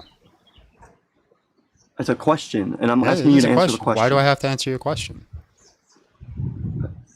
Because I want to know the answer. I'm an agnostic, and I grew up in a Catholic I want to know household. why I'm not exactly 6'4". I'm 6'1" now. I used to be 6'2". I want to know why I'm not a millionaire. You know. Well, like, these questions have answers. Like, I feel like Sure. every question should have an answer. No. Sure, maybe they do. So there probably is an answer. Does out God there. exist? There's no answer to does God exist? Yes, God so exists. Undefinedly, God exists. Mm-hmm. Okay, what's your proof? That's another question. Is there an answer to it? Yeah, there is an answer to it, but that's not what we're doing today. It's not convince you to be a Christian. It's convince me to leave Christianity. Okay, I can do that through the fact. I want to know what your logic of God is. You could do that through the fact that I'm going to answer 7 billion of your questions till I get to the point where I say I don't know, and then you're going to say, I got you. All right, bro. Okay. All right, hold on. What's your claim? Okay. It's another question. Why don't you want? Well, okay. Another Why don't question. you want to leave Christianity? Why? Hold on. No. Why don't you want to leave Christianity? Another question. So why are you avoiding questions if this is an argument? Because questions are not if arguments. If we're having an argument. So you want me to give you a statement? I won't know. Statements are statements. Conclusions are conclusions. Questions are questions. Arguments are arguments. I'd rather an argument. Yeah, and 10 equals 10, bro. What? That's correct. Yes, 10 does equal 10, yeah. You just said you're... Okay, huh? Bro, all right. Just answer the question. Like, why... No. Why is there suffering? No. All right. It's not what we're doing today. I've spent the last Okay, 5 what do you years. want me to say Hold to you? on. I've spent 5 years answering people's questions, arguing the affirmative, defending the faith, going on the front, doing all these things for Okay. people. Now I'm taking the turn. Mhm. You convince me. Can you do... Hold on. Can you do the same to me? Isn't your job No. as a Catholic to spread the gospel to me? You said I was a Catholic. So are you Islam? Oh my gosh, dude. Do you think the only options are Catholic and Islam? Why God No, must answer what? all No, my I'm questions. asking you. What are you? What's your religion? Why do you I'm a believe Christian. that there's a monotheistic God? Hold on. You guys are not letting Shake speak. All right. God must answer all my questions. By the way, I likely believe things that do not actually answer my questions. This is the case that I noticed. People demand that Christians have the answer to every possible question. If they can't answer every possible question, they say Christianity is false, yet they don't have the answers to many things that they hold to be true. So you're going with your gut? Nope. Oh my gosh. Never said that either. Yes! No, I have a justified You don't true. have an Nope. answer to the question I do if have God an answer. exists. Me No. not giving you the answer does not mean I don't possess it, right? That's This like super that's like chat- you coming up to me and going, Okay, "Hey, give me the- hold on. it's not that hard. Give me the answer that you have. Hold on. This is what you're doing right now. You're walking up to me and say, "Give me $100," and I say, "No, I'm not going to give you $100." And you say, "What? You don't have $100?" No, I have $100. I'm just not giving it to you. Okay. I've never heard that. That's funny. No, that's funny. Okay, sorry. No, bruh. I'm just wondering, like, if you really don't want to leave Christianity and your only answer is, like, I don't know. Like, your answer, literally, you just answered my is question with, I not. don't know. And, Ow. like, in, my like, gosh. in a teaching scenario, wouldn't you This want is to not ask a questions teaching against your scenario. teacher? So if I don't know something, it means Like, it's false. teach me why God is real. That's So not what hold we're on. doing today. If I don't know what the square root of 574 is, that means there is no answer to the question. What is the square root of 574? If you don't know the answer, Mm-hmm. okay, no, there is an answer. Okay, great. So if I don't know the answer to why you're ugly, but you just so happen to be ugly, does that mean that there is no God? That's a completely. You just listed two different subjects. Yeah, I'm ugly because I don't work out. I'm ugly because I don't go for runs in the morning. Yeah, but if No. I don't know the answer to that, does that mean there is no God? Because being ugly is a type of suffering. I mean, but it can be fixed. There's an answer Still to not why the you're question ugly. I asked, right? What's your question? Say it again. Yeah, so I was just being funny, but like if I don't have the answer to the problem of suffering, does that mean there is no God? Well, you don't have proof. That's a different question.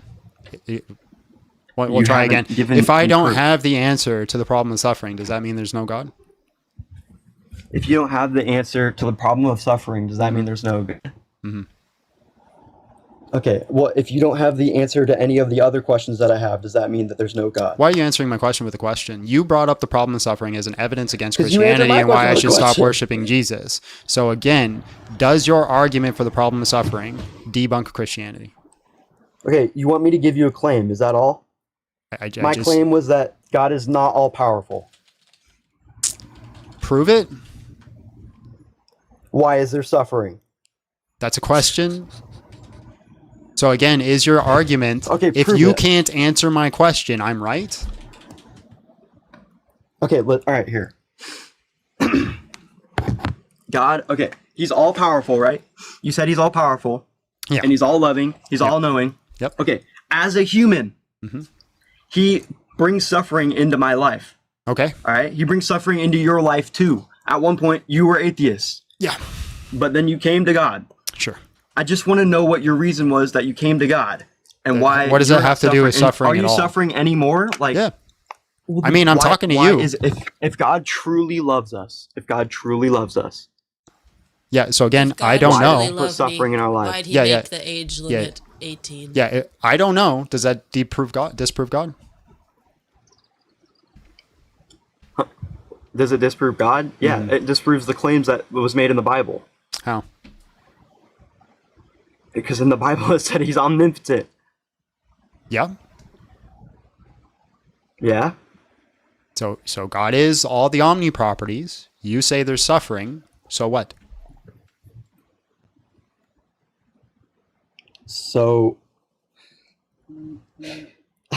so he's not all loving. How? How did you come to that conclusion? Because I'm not feeling loved. So your feelings is the I feel loved. So therefore he exists. So you feel loved. Mm-hmm. Wait, hold on. What? Therefore he exists? Your argument is I don't feel loved by God, therefore he doesn't exist. I do feel loved by God, so therefore he does exist. So he's a figment of your imagination? It's placebo? Nope. I'm using your it's own not placebo? argument against you. You're not falling into delusion. You just said my feelings disprove God. So if you can say my feelings disprove God, I can also say my feelings prove God. So if it's just your fifis, then yeah, your argument is just your fifis. What are fifis? What? Your little feelings. He has been voted off, though. Oh, Okay, all right, bro. Please. I'm working on it. Thank you, sir. All right, I kicked him. Where's the comments I was running? Where's the I'm running comments? I don't see them. Where are they? I was running because I was getting cooked. Where are they? Let's see them. Let's see them. Can we please? There it is. Please increase our age limit for callers. Oh, I think I might have accidentally brought up two guests. Please. David, you're going to have to wait. Sorry, bro. I accidentally clicked place. I am. Hello, how are you? And just real quick, how old are you?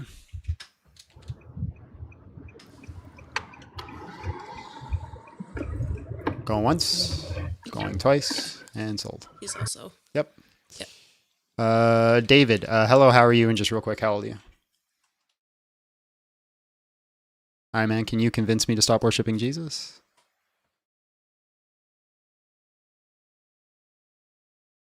All right, let me bring you in. All right, man, go ahead.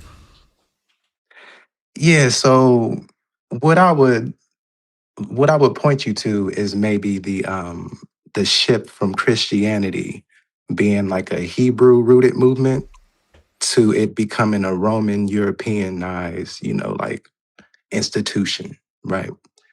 And I would point to maybe the time of this happening, maybe between the 1st and 4th century, right?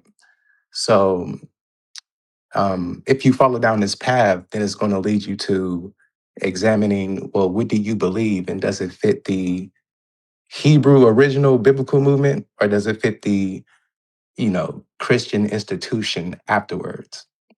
So that's what I would point you to, because with one comes Christ, the Messiah of the Bible, and with the other comes who I would call Jesus. So that's where I'm at with it. Yeah, what's your argument? So the Christ that you follow, how do you know that he is the correct Christ? That's a question. That would be That's a question, right? Yeah. But I'm saying to convince you, you would have to ask yourself that question. That, you know what I'm saying? Yeah, I've answered that question. I don't have to give you the answer to that. Oh, no. I was just saying, like, that would be a question you would have to ask yourself. Yeah, but I ask myself that. I answer that question. Why should I stop worshiping Jesus? Because if your argument is just like, hey, some vague reference to some things I don't really know about, but ask yourself that question, you might find the truth. Like, that's not going to convince me of anything. Okay. No, that wasn't really it. But I would just go to okay, let's just go with the Bible. So like Matthew 7:22, right? Why are we bringing up the Bible? What's the argument? How do you know if you're following the correct Jesus or not? Because that's a question. So arguments are general ideas where we agree, or the premises are self-evident, or just seem to be true, and then you come to a conclusion, right? But you're just saying, well, let's go to the Bible. Why are we going to the Bible? What are we trying to read? Because I can do what's called quote mining, where I can run to every single verse I want in the Bible and make it say anything I want it to say. So I need to know what mystery we're trying to solve first. Okay, so the mystery would be false messiahs and false Christs shall come about. And the mystery is, we were warned of that. And are we a victim to that? So that's the mystery. Okay, so you're saying Jesus is a false Messiah? Exactly. So that's why I was saying you got the Jesus of right. Okay, so what is your position then? My position is the Jesus of Christianity, the religion that you say you are. What are you? What do you mean? I'm an Israelite.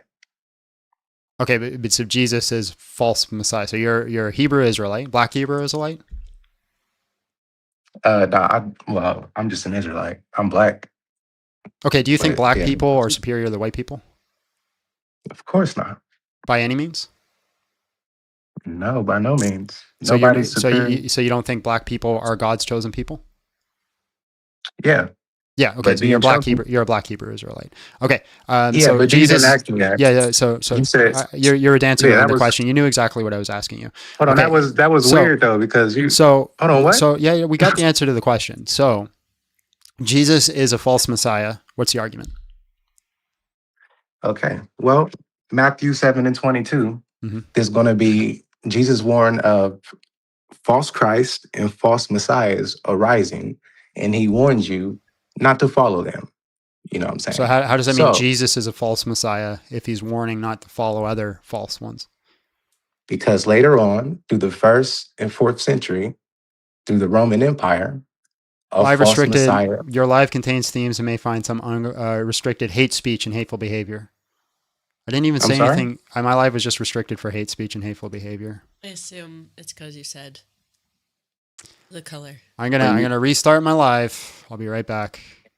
You'll still be on. Just give it a second. Okay, cool. That's literally their name. You cannot win. You cannot win. I said absolutely nothing. I think it was the part where I was like, that was weird when you asked me if I thought Black people were superior to other people, because I'm just like, what? Maybe that was it. Yeah, I think I'm just going to end this conversation because I don't want to get banned on TikTok. So I would too. My bad. Yeah. Peace. I can't even talk about the subject. My goodness gracious.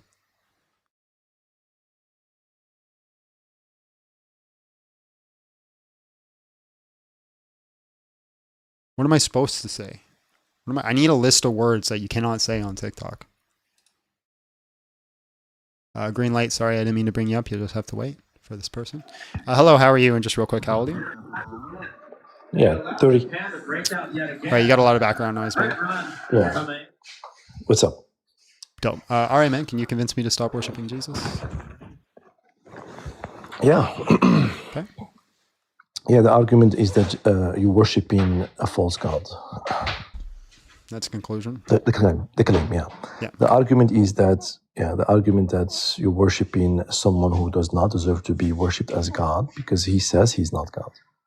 Okay, where does he say he's not God? Yeah, many places. Jesus says the Father is the only true God in John 17:3. Yeah, where does he say he's not God? Yeah, that's by implications. I don't have this a verbatim fallacy. I'm not committing verbatim fallacy. Yeah, so how's that an implication that he's not true God? Because the Father is one person. Mm-hmm. So, and the Father is the only true God. Mm-hmm. So Jesus is restricting one person to be the only true deity. Yeah, so what in that sentence restricts Jesus from being included in the category of true God? Because the Father is one person. Well, he's looking to the sky. It says, you the Father, only true God. Yeah. Mm-hmm. Yeah, and that's true, right? Because is God a rigid designator? Is the Father a rigid designator? No. Is God a rigid designator? What do you mean? Can you explain what do you mean by that? Is there only one way to define the word God? Yeah, there is only one God. No, that's not the question I asked you. Is there only one way to define it? Yes. Yeah, well, you're talking about the attributes of God? No, I'm just talking about the definition. Is there only one possible definition? I believe there is only one definition of God. Okay, what is it? Yeah, God is one person who possesses a divine essence. Okay, where did you get that definition from? It's my definition. Yes, why should I hold to your definition? So that's good. So if you're saying you're worshiping Jesus as God, you're going to have to actually qualify what it means by God. Good. So Yeah, you're have, bringing up an argument, yes. and you're using the term only true God. No, right? You just inserted it. Your definition of God is not rigid. So tell us what the definition of God. I didn't insert that. I asked You said, oh, so but by asking me, you're implying your definition of God is not rigid. Yes? No, Keep this that's Be the problem. honest. No, dishonest that's the from implication. Is you historical keep saying, "Hey, the implications." This is what everybody does. I ask questions about their specific arguments, and then say, "Well, you must be arguing the antithesis." And then I answer the question, right? My definition. Yeah. So where do you get your rigid. definition? Yes. From my own understanding of God, what I read. Just your brain. Yes. Yes. My common sense. Yes. So why should I hold to your definition? And what should we hold to? So you're just simply saying I'm right until you prove me? So you tell me my definition of God to be rigid is wrong? So again, you're just simply saying I'm right until you prove me wrong? We have to have common grounds to make an argument. Is that correct? Yeah, to make an argument, we have to agree on the premises. Yes. Why should I hold to your definition again? Because I assume that's the common ground that we can associate in discussion. Yeah, why are you making assumptions? It makes an ass out of you emotions. Sure. So please tell me, please explain to us just a little bit before I make a correct argument so I don't misrepresent your deity. What's the definition of God? You said you have multiple definitions. Go ahead. No, I asked you if it's a rigid designator, which you said yes, which means there's only one possible way to define it. And you said a singular person that possesses the divine nature, yes? Yeah. Yeah, Sure. Where did you get that definition from and why should we hold to it? Did I not answer you? So you just said your own fifis. Yes. So you're saying it's intuition. Yes. So yeah, if it's just your intuition, why should I hold to it? Because it's my intuition. Because it's common sense. Because it follows monotheism. Okay. Yeah, so if I just simply say my feeling is God is a tree. Sure. Because monotheism implies one person. No, but my feeling is that God, the definition of God is a tree. No. I am making an argument since you believe in a monotheist God, therefore God has to be rigidly one person. Yes. Yeah, no, so my feeling is God is a tree. Yes. Why am I wrong? Huh? It's just my feeling. God is a tree. Is that what you believe? Yeah, sure, why not? God's a tree. Why am I wrong? Okay, then we can discuss it. If that's what your Christianity is No, that's about. the rigid definition. That is the only definition for God. Is God is a tree. Okay, so you want okay, it's fair. Do you hold to that? You're telling me that I should not follow my emotions. I should have a Do you think God is a tree? Can you stop asking me questions? Do you think God is a tree? John Steele, why are you deflecting from the... No one's deflecting. Do you think God is a tree? Yeah, you are. So you're delaying... Do you think God is a tree? No, I don't believe Great, so then it's not a rigid designator, is it?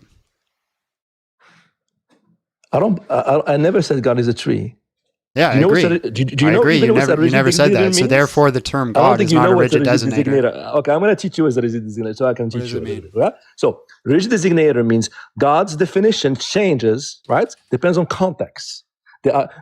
Sometimes one definition can be mutually exclusive from the other. Rigid designator is a term that refers to the exact same object in every possible world in which objects exist and does not refer to anything else. Which object? No, that's not a good definition. That is the definition. I just looked it up. Okay. So let us get down to business. Do you believe God designates nature and God designates persons? What does that have to do with anything I said? People are saying my mic's low, guys. Can you check on that because it could be an audio troll? So let's just go back to your original argument here. So what in that sentence removes Jesus from being true God? Yeah. So can you first qualify what you mean by true God? Just so I can. No. You're making the argument here. So we have an argument here. The equation is so only I cannot the Father ask is for true. clarification about the question. So hold on. I have the right to ask clarification for the question. That's my right. So your argument here, right, broken down into plain English, right, is Jesus says that you are the only true God. If we break this down into arithmetic, it breaks down to this sentence. For every person, that person has eternal life. If and only if they know the Father is true God, they know Jesus, and the Father sent Jesus. Why does that exclude Jesus? Because Jesus says, he used the words only true God refers to one person, that's the Father. Yeah, you're just repeating what it says. Why does it exclude Jesus? Yes, I'm repeating things that you need to learn about basic English, man. Right. The Father So if we say is one that, person, is the only true God. Yeah. So if we say, again, looking at the equation, John is a doctor. Does that exclude Mary from being a doctor? No. But if John is the only true doctor, if John is the only true doctor, speaks to him, wouldn't that make Hold Islam on. believe in at least two co-eternal persons? How many ontologies What does is Allah this? have? Okay. So let's say you go into the hospital and you say, hey, I need to speak to the doctor. And they say to you, John is the only doctor. yeah, the context here is that in this hospital, maybe in this They time didn't say of ours, hospital. They just said John is the only doctor. and what does that mean? You go into the hospital. They never. This is the only sentence they say to you. Like, I need to speak to a doctor, and they say to you, John is the only doctor. Sure. So I have to ask them. I said, do you mean he's the only one available? Is he the only one who has a doctorate degree? So I have the right to ask this question, right? Yeah. Let's just say they hand you a pamphlet at the door. Can you? And all answer you my have question? is the pamphlet, and you're going Can to you the stop hospital. John is the only asking me doctor. questions and answer my questions? Why please? you're refusing to answer my question? What does it mean? Okay. If I answered you. If the nurse comes to tell me, John is the only doctor, and I said, what do you mean? I have to ask, what do you mean? Because I understand. Yeah. from If you ask, what do you mean? You're a really intelligent person that really knows what they're talking about. You know exactly what they mean because you understand the context of what you're in and what's going on. So what's the context of John 17? Yeah, Jesus says the Father is. What is the context of John 17? Don't repeat the sentence. We've heard it a million times. Here's the context. Since we know from the biblical narrative that the Father is one person. Yeah, you're dodging. Jesus What did John 17:1 say? You're running away from me. No, you're brother. dodging. No You're problem. going into a biblical narrative. What is John 17:1? My case. I made my argument. What does John that you should not follow 17:1 Jesus. say? Don't run. Do not worship Jesus. I'm sorry. What does John 17:1 say? Don't run. John 17:1? Yeah. Yeah. I think Jesus is about to raise his eyes to the heavens and pray to the Father. So he's speaking directly to the Father, yeah? Yes, sir. Yes, sir. Yeah. Is there any problem with calling the Father true God? No, there's no problem. Great. So then what in the sentence removes Jesus from true God? Again, for it to really be true, in basic logic, to remove Jesus from being true God, it would have to say for anything Y, if Y is true God, then Y is identical to the Father. That would have to. That's the only way you could remove Jesus. Can you from the repeat that? I'm sentence of sorry. true I don't God. want. I'm really loving to hear this. To break it down into arithmetic, the only way that sentence would remove Jesus from being true God is if it said for anything Y, if Y is true God, then Y is identical to the Father. It doesn't say that. Okay, one second. Let me just give you a little bit of questioning about the sentence. Mm-hmm. The Father is how many persons? The Father is a singular person. Okay. Jesus refers to the Father, which is one person, correct? Is he referring to the Father as the person of the Father or something else? Just I want to understand your view. Is he referring to the person of the Father? Yes. Is he, for example, when he says Father, does he refer to the person of the Father or he refers to his nature? Yeah, we don't know. How would we know that? You don't know. How would we know his individual mental state? Then I could be right, right? If your argument is I could be right, that's a silly argument. It's not going to convince me of the position. Well, then grant me we can neither deny or confirm. Why would I grant you anything if the answer is I don't know to the individual mental state of Jesus? But everybody heard you. You said you don't know. You don't know if the Father is a person in that context. That's not what it. No. See, look how you were dishonest. You asked me what was Jesus's mental state when he was speaking to the Father. Why did you leave? He thinks he's got his clip. Green light. Hello, how are you? And just real quick, how old are you? Doing well, Big John. 42. How you doing, buddy? Good, man. Can you convince me to stop worshiping Jesus? I will do my best. Okay, go ahead. Like the argument that I do. Just 1 second. I got to read this. Yeah. Caller, is the Quran eternal with Allah and manifests separately from him on the day of judgment and speaks to him? Wouldn't that make Islam believe in at least two co-eternal persons? How many ontologies does Allah have? Good point. All right, man. You also got a $50 super chat that you should probably acknowledge. Oh, yeah. Kick this guest. Very dishonest from historical interactions. Usually, yeah. They're all And looking for clips. The track record continues. I'm just going to finish this, man. They're suffering because God's totality just but has infinite grace. Sin entered the world. We entered a cursed state so we could be redeemed from the sin inside of us, though Jesus instead of eradication. Yeah, I'm talking to you. That did not go unappreciated. All right, sorry, bro. Go ahead. No worries, no worries. Yeah, so the idea that I would like to, or the argument I present today is the idea that Jesus rose from the dead. Okay, you're going to debunk it? Well, I'm going to do my best to show at least some errors in the idea that this was a true event. So just 1 sec. I want to open the door behind me. I'm getting a bit toasty.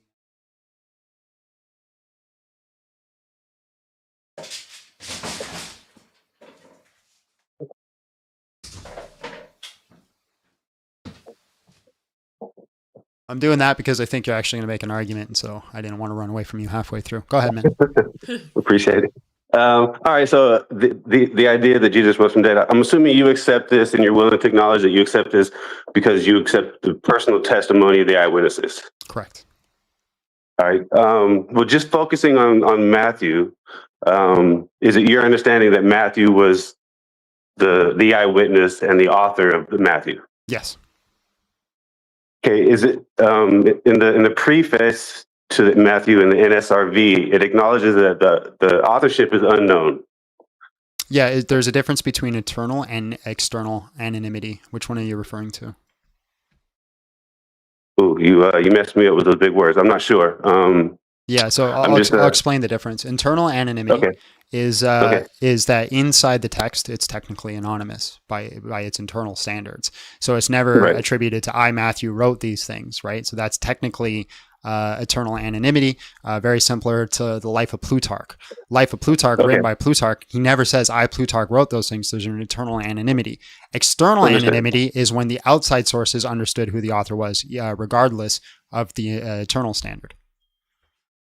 Okay, so I understand what you're saying. So my understanding, based on reading some of these Christian scholars who went over this, and based on their understanding, is that the Bible or the book of Matthew is anonymous, but as a matter of church tradition, they attribute Matthew as the author. Unanimous. And this wasn't done until the 2nd century. The church decided to attribute Matthew as authorship. Well, that's a conclusion that they jump to because they don't find Matthean authorship writings until about the 2nd century, where they say this is from Matthew. But we have earlier writings that say the apostles and their followers wrote these things. And so the apostles and their followers would be Matthew, John, Luke, and Mark, right? We have 2 followers and 2 apostles. But again, that's just kind of like an argument of silence. We don't see it earlier. Therefore, the conclusion is it comes later. So, but when the Christian scholars acknowledge that in the writings that they acknowledge that the authorship is unknown, how is it you as a believer get to the conclusion that this was an eyewitness when the scholarship recognizes that the authorship is unknown? Yeah, the reason I say that is because I think the scholar, the philosophical scholar Tim McGrew has pointed out the differences extensively. He has got quite a few seminars on it, on the differing methodologies of biblical scholars versus historical scholars. If we were to take the historical method and apply it to the Bible, we would have more than enough evidence to say that these were original authors. But because it's a different category, there's more scrutiny on it, and then they say that there isn't original authors. So I actually think it's an epistemic problem because, again, the Life of Plutarch, there's a consensus agreement that Plutarch wrote them, yet there's a lot less data for Plutarch writing them than there is for Matthew, Mark, Luke, and John writing the Gospels. But don't you also think the scope of the claim has something to do with, like, I don't know if I'm sure you've heard this anecdote, extraordinary claims require extraordinary evidence, but don't you think the scope of the claim also bears weight on why those same markers aren't accepted for, like you were saying, as Pluto? No, because I don't think there is a category of extraordinary evidence. I don't think that exists. I think it's a nonsensical word that people just say as gotcha phrases. And I simply think we can prove this by asking you to give me the methodology. What is considered extraordinary evidence? No, I agree. The phrasing doesn't do further the conversation, but I do think it puts a flag acknowledging that the claim being made is at least obviously like rising from the dead. This is something that we just acknowledge that this doesn't happen. So the claim has to be categorically recognized as something that we don't see happening, but we're claiming that this happened. And so when we get to the claims of the Bible, how do you separate the claims made about the Bible versus the evidence for the claim happening? Because I think I don't understand your contention at all, my man. I don't know how to answer that. Can you rephrase it? I'll do my best. Yes, sir. So you're relying on the Bible and it being first-hand witness account of what actually happened, and you're using their testimony to accept the fact that somebody rose from the dead. Yes. So the claim is that Jesus rose from the dead. Now, where's the evidence for that beyond the claim? If it's so claims, right? So correct. There's a difference between a claim and a testimony. I say the scripture has testimony, right? Claim and testimony is like it's type token. So a testimony is a type of claim.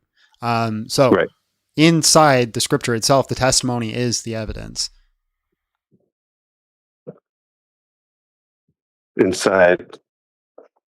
So the claim is I saw Jesus rise from the dead. Let's use like the specific words, the testimony. So like a claim could be 2 + 2 = 5. That's a claim, right? It's a false claim, but that's not a testimony. For sure. A testimony is somebody testifying to a specific event or thing.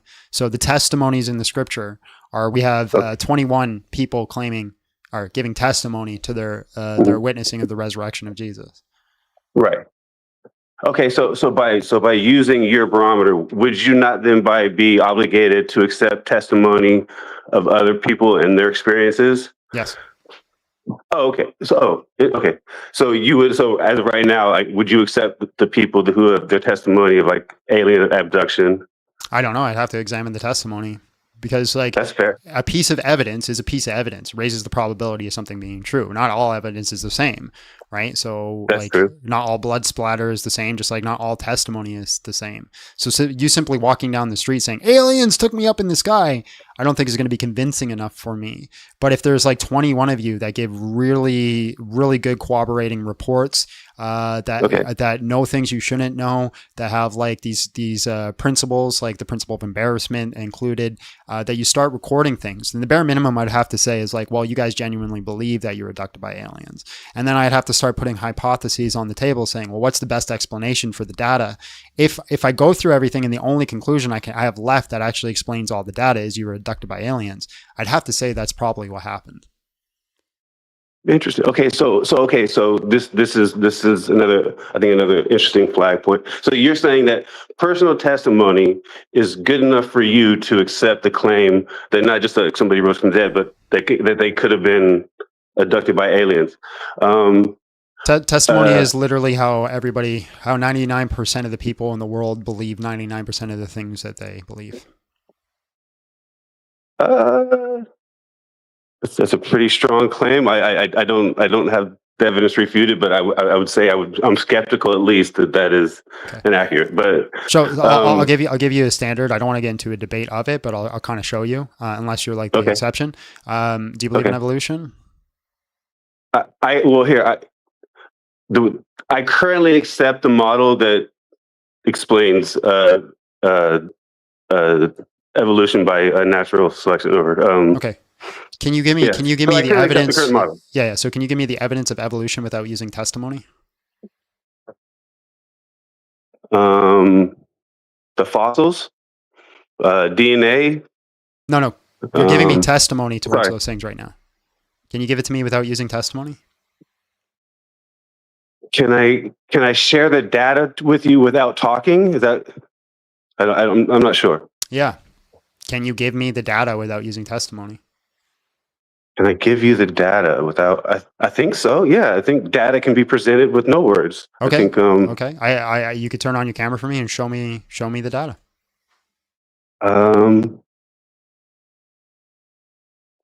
So I wasn't expecting to defend evolution. I don't know if that's above my pay grade. I'm just going to tell you what's going to happen here.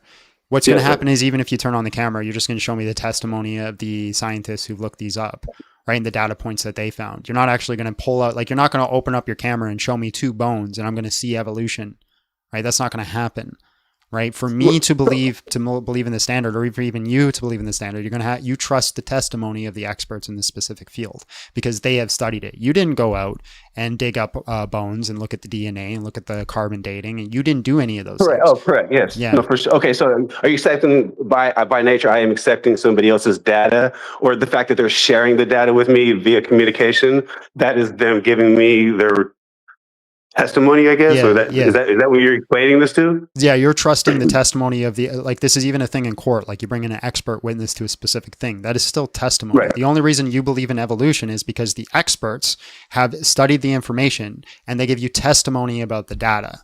Now, I'm not saying that's bad, but at the end of the day, it's still testimony.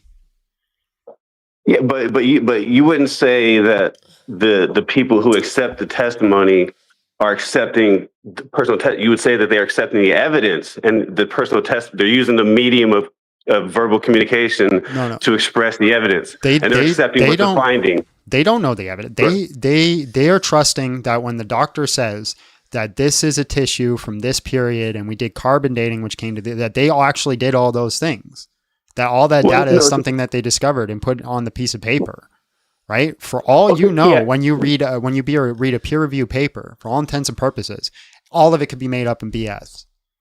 Oh no, for sure. Like for the layman trying to understand what the scientists are saying, but like let's keep it in the peer group. For the scientists reading and corroborating other scientists' findings, when they do that, they're using the method of science to corroborate the evidence found. And then when they express using communication, I'm not critiquing the scientific method. I'm saying I'm saying individual people, 99% of the things they believe in are because of testimony. If I think we have an agreement. If you're saying that, hey, the medium used to communicate ideas is talking, and this is how we agree and disagree, I would say yes. I think you're right on. But I think you're straw manning a little bit. Let me try to clarify. The reason I think you're stretching it a little bit. No. The reason that 99% of people out in the world believe in evolution is because of the expert testimony of the data they have found.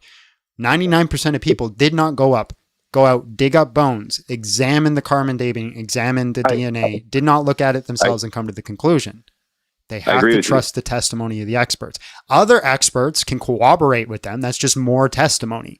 So I'm not saying it's bad. I'm just saying there's a whole bunch of testimony, but at the end of the day, you believe it. Most of this chat believes it, right? The people around me all believe it because of testimony. I know, but this is where I think you're being disingenuous. It's not because of testimony. It's because of the evidence that is provided. And even though like I said, we use communication. How do you know they're not lying about the evidence? Well, like you said, I might not have done the work, but the other 100,000 How do you know they're all not lying? I'm about to answer the question. Mm-hmm. So the other scientists who corroborate, this is how we evaluate information. Like you said, I personally am not the one doing the testing and following up on the data and the peer review. But when we come together with what we conclude is accurate information, we make the best assessment, knowing that we could be wrong, and that in the future you're not answering the question. How do you know they're all not lying? Well, I can't know that. That's right. That's, so you have to trust the testimony. Yeah. No, you trust the information. This is. How do you know the information that they have given you is true? How do you know they didn't make it up?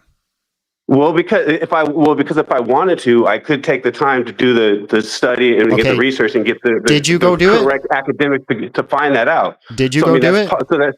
No, I didn't. Okay, so then how do you know it's true? How do you know they didn't lie? I'm not saying I know it's true. I am saying I currently accept the information that we have to justify the findings. Based off what? Yes, I don't think. So here's what I hear you're doing. You're saying, hey, this is how we communicate these ideas. Why are you not answering the question? Based off what do you think it's true? Why do you think it's true? I don't think it's true. I accept the current findings based on the information. Why do you accept their findings? Because of the corroborative information, the peer review research. Because of the peer-reviewed... Okay, so what is peer-reviewed research, if not just more testimony?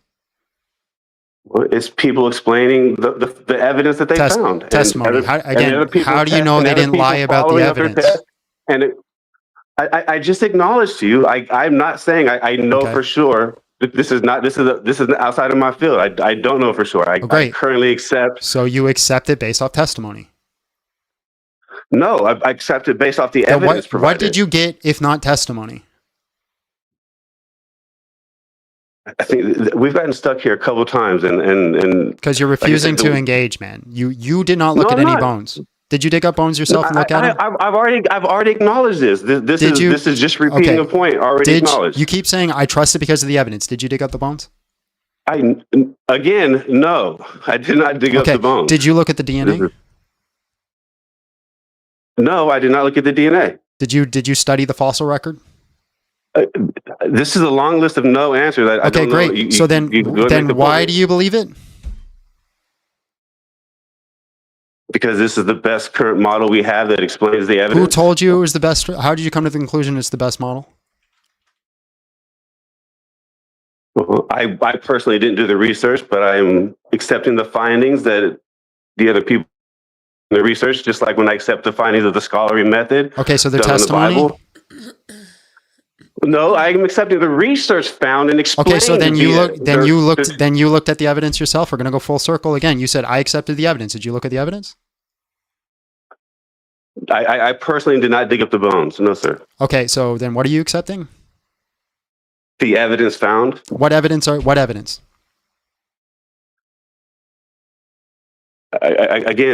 not here. I'm not a professional evolutionist. No, you said I accept this because of the evidence. What evidence? You want me to go over the evidence for evolution? I'm asking you. You said I accept this because of the evidence. So what evidence?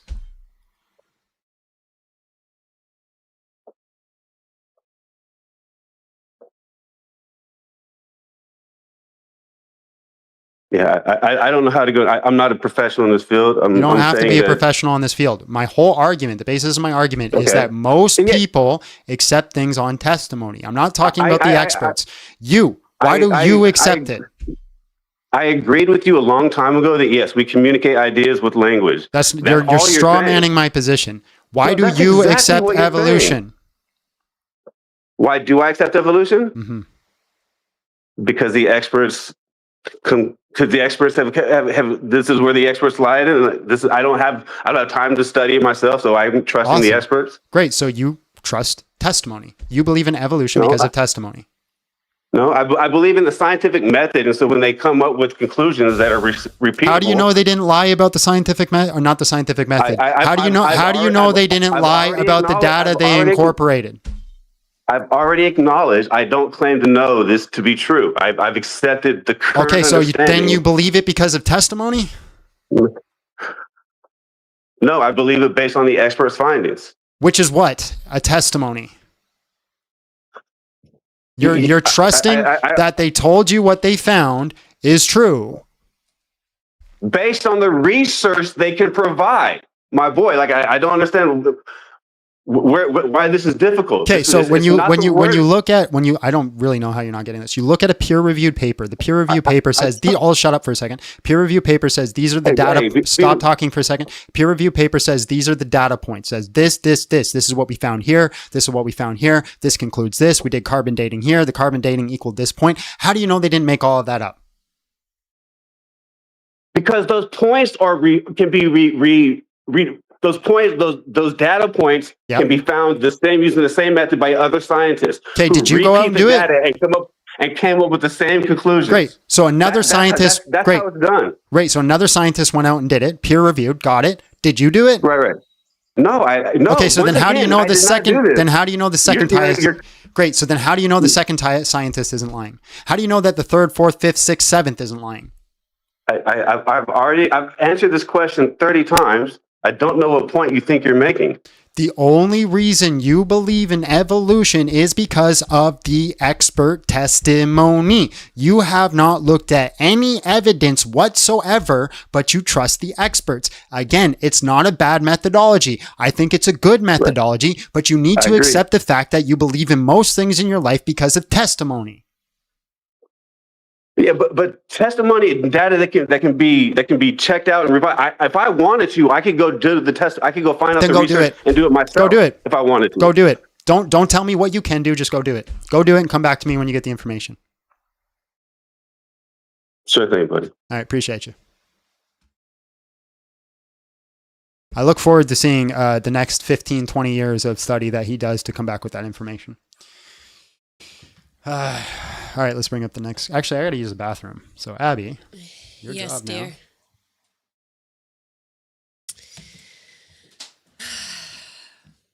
What a day. And he always leaves me in silence.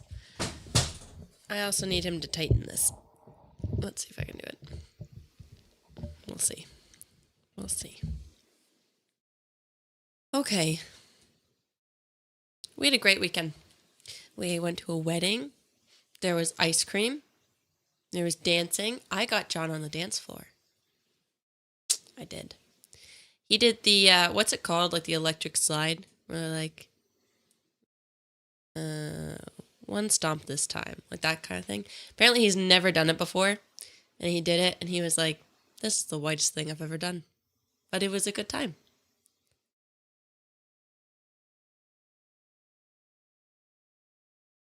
Abby Rage song next stream.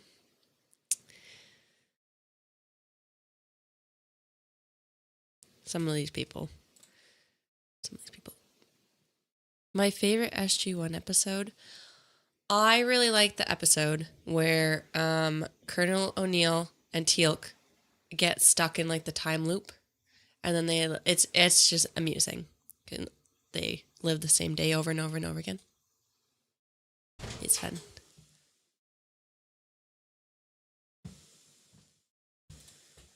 I was telling them about how I got you to dance. It took a few beverages.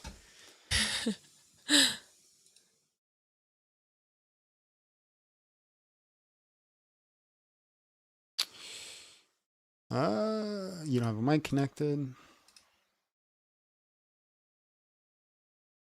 Mid Farmer. Hello, how are you? And just real quick, how old are you? Barely. The distance.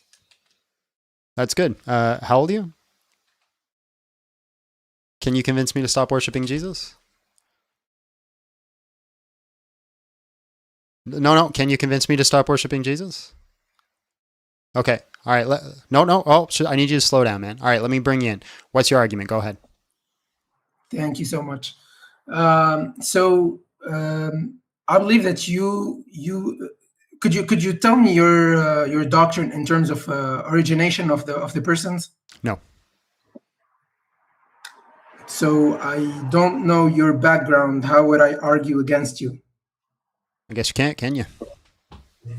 Yeah, so you need to tell me so that I can argue with you. Why should I? Okay, then why shouldn't I believe that you follow Confucius from China? Yeah, because I worship. Because the topic is convinced. Yeah, because the topic is to convince me to stop worshiping Jesus. Okay, then why shouldn't I think that you're Orthodox, for example, or Catholic? Yeah, what difference does it make? There's a difference in terms of origination. Okay, let's watch it. Let me try this. Let's say I say I'm Anglican. You debunk the Anglican viewpoint. Why would I not just become non-denominational? I'll debunk your non-denominational. Okay, then I become non-denominational, and then you debunk non-denom. Why wouldn't I just become Baptist? I'll debunk your Baptist. Okay, so is any of the denominations true? No, none of the denominations. Okay, if none of the denominations are true, why do you need to know my denomination? I have different arguments for different denominations. So you have what is it? Yep. Oh, you have over 300 ecclesiastical different arguments? Definitely. Do you believe all 300 are true Christians? In the ecclesiastical ways, yes. What do you mean in ecclesiastical ways? Yeah, so that they would hold to the worship of Jesus Christ as God. So would they be accepted by Jesus Christ? Who am I to talk about Jesus' acceptance or denials? Okay. Do they? If I do it wrong, then I've committed blasphemy. I'm not answering another question. What's your argument? Do they all have the Holy Spirit?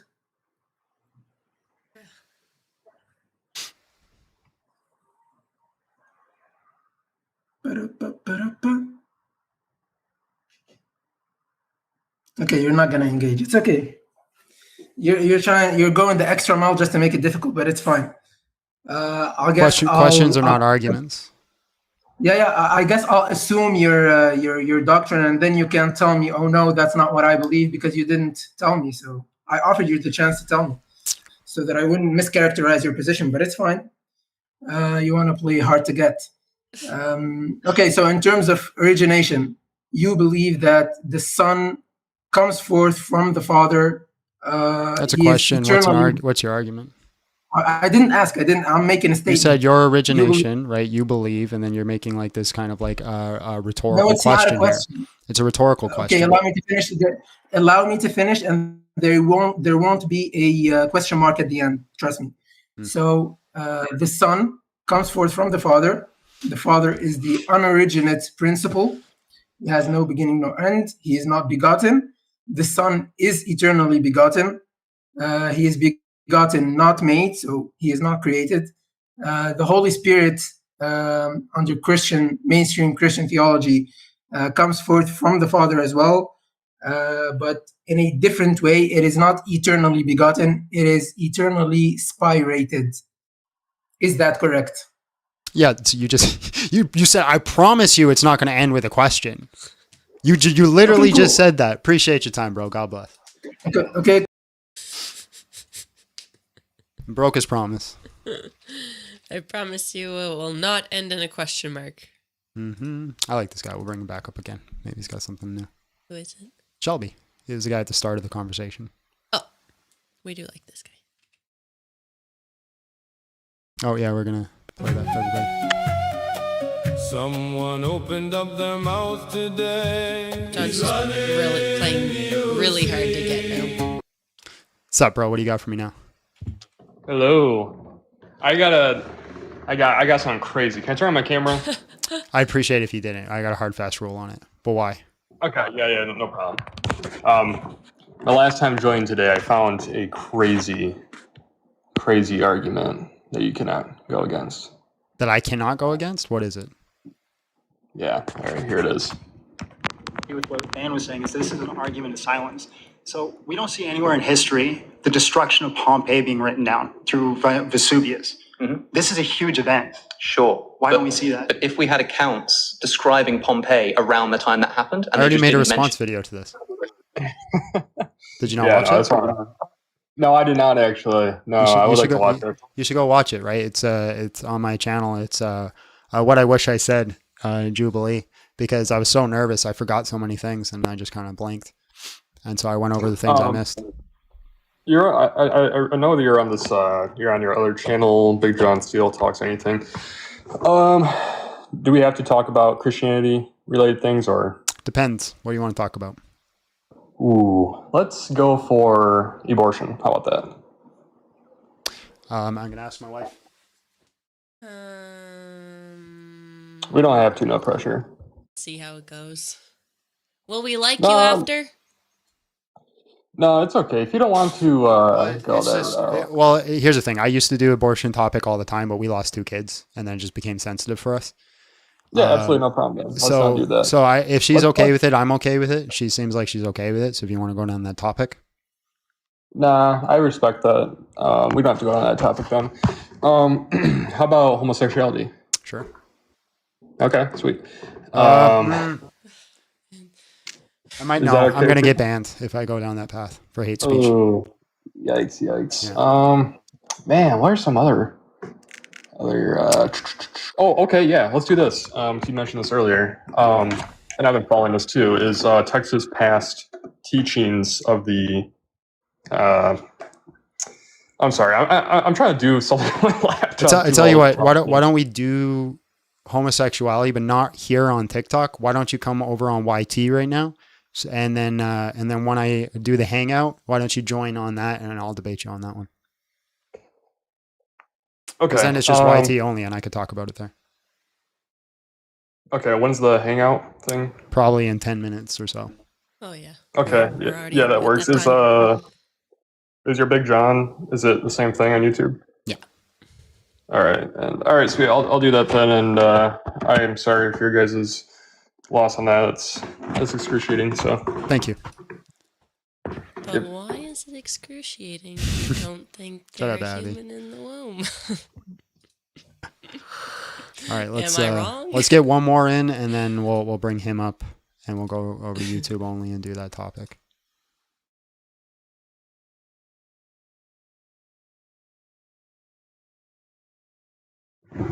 Hello, how are you? And just real quick, how old are you? How you doing? I'm around 60. I can't hear you, man. It sounds like you're skydiving. No, I'm not skydiving. I'm around 60 years. All right, man. Can you convince me to stop worshiping Jesus? No, I'm trying to apply a scientific method to I'm the sorry. existence of God. I'm sorry, boss. You seem like a nice guy, but the wind is a bit much. I'm gonna have to let you go. I appreciate you. Okay, thank you.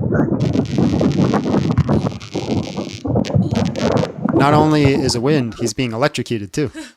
Rough day for this guy. Rough day. He fell out of an airplane into some power lines. Hello, how are you? And just real quick, how old are you? Hello, I'm good. How are you? I'm 19 years old. All right, man. Can you convince me to stop worshiping Jesus? Yeah, so just real quick, do you condemn the killing of little boys in 1 Samuel 15? Let's say I don't. Now what? So, like, little boys dying, that's okay with you? Sure. So, what? So, what you can see that little boys dying is Yeah. a line of Again, can you just be immorality. careful with your language there? I don't want to get banned. Repeating it 4 times is being not going to underlined. move us forward. Now what? That's just crazy. Okay, never mind. You got it. That's all I had to say. All right, God bless. All right. God bless. That's all they got, ladies and gentlemen. That's all they got. That's all they got. What do you do? What do you do at that point? You're messing up the dollar MMA hub. Ilya Taporia won the first 2 rounds. I actually agree with you. I can't lie. Some people are saying that. I would actually argue Ilya Taporia was the better fighter in the round. He just wasn't prepared for the power. Yeah, people just see someone who looks invincible struggling, and they're like, everyone overreacts about like how bad he got to be. It was a lot closer. No, he was. If he didn't get that body kick, he might have taken the last round. I think it was losing the vision from the orbital break is what got him. I think he could have won. Yeah. But he just And I broke think a that bone. knee to the ribs at the last 5 seconds of the fourth round. That was brutal. Yeah. I think that's what I genuinely think. Like I almost gave him that 4th round as well before that. I'm not gonna lie. But again, the only reason he was there is he was going to get quit on the 4th round. Yeah, right? that's true, yeah. Because he couldn't It was see, in the he was third ready, round, but yeah. his coach pushed him, or was it his brother? Brother. Yeah, it was his brother. Yeah, but his brother stopped it, didn't he? At the end. No, He's Ilya the did. one- Ilya sat down and said, "I can't keep going." Oh, Ilya, actually, I didn't actually see that. All I saw his brother say, like, we stopped the fight, like that's it. Yeah. His That's what I saw. brother said, but Ilya was like, "I'm done," because he couldn't see. Yeah. Yeah. Move. Can I ask another MMA question? Yep. That I like to ask a lot of people. It's gonna help me know, like, if you got like real MMA ball knowledge or not. Where do you place Islam in your like all time? Islam in all time, I like for Yeah. GOAT status. Yeah. Probably like in the middle. Yeah, well, like around like 7. Yeah, maybe 5 to 7 Around around that range. Because like the skill is Yeah. there, but he hasn't put the time in.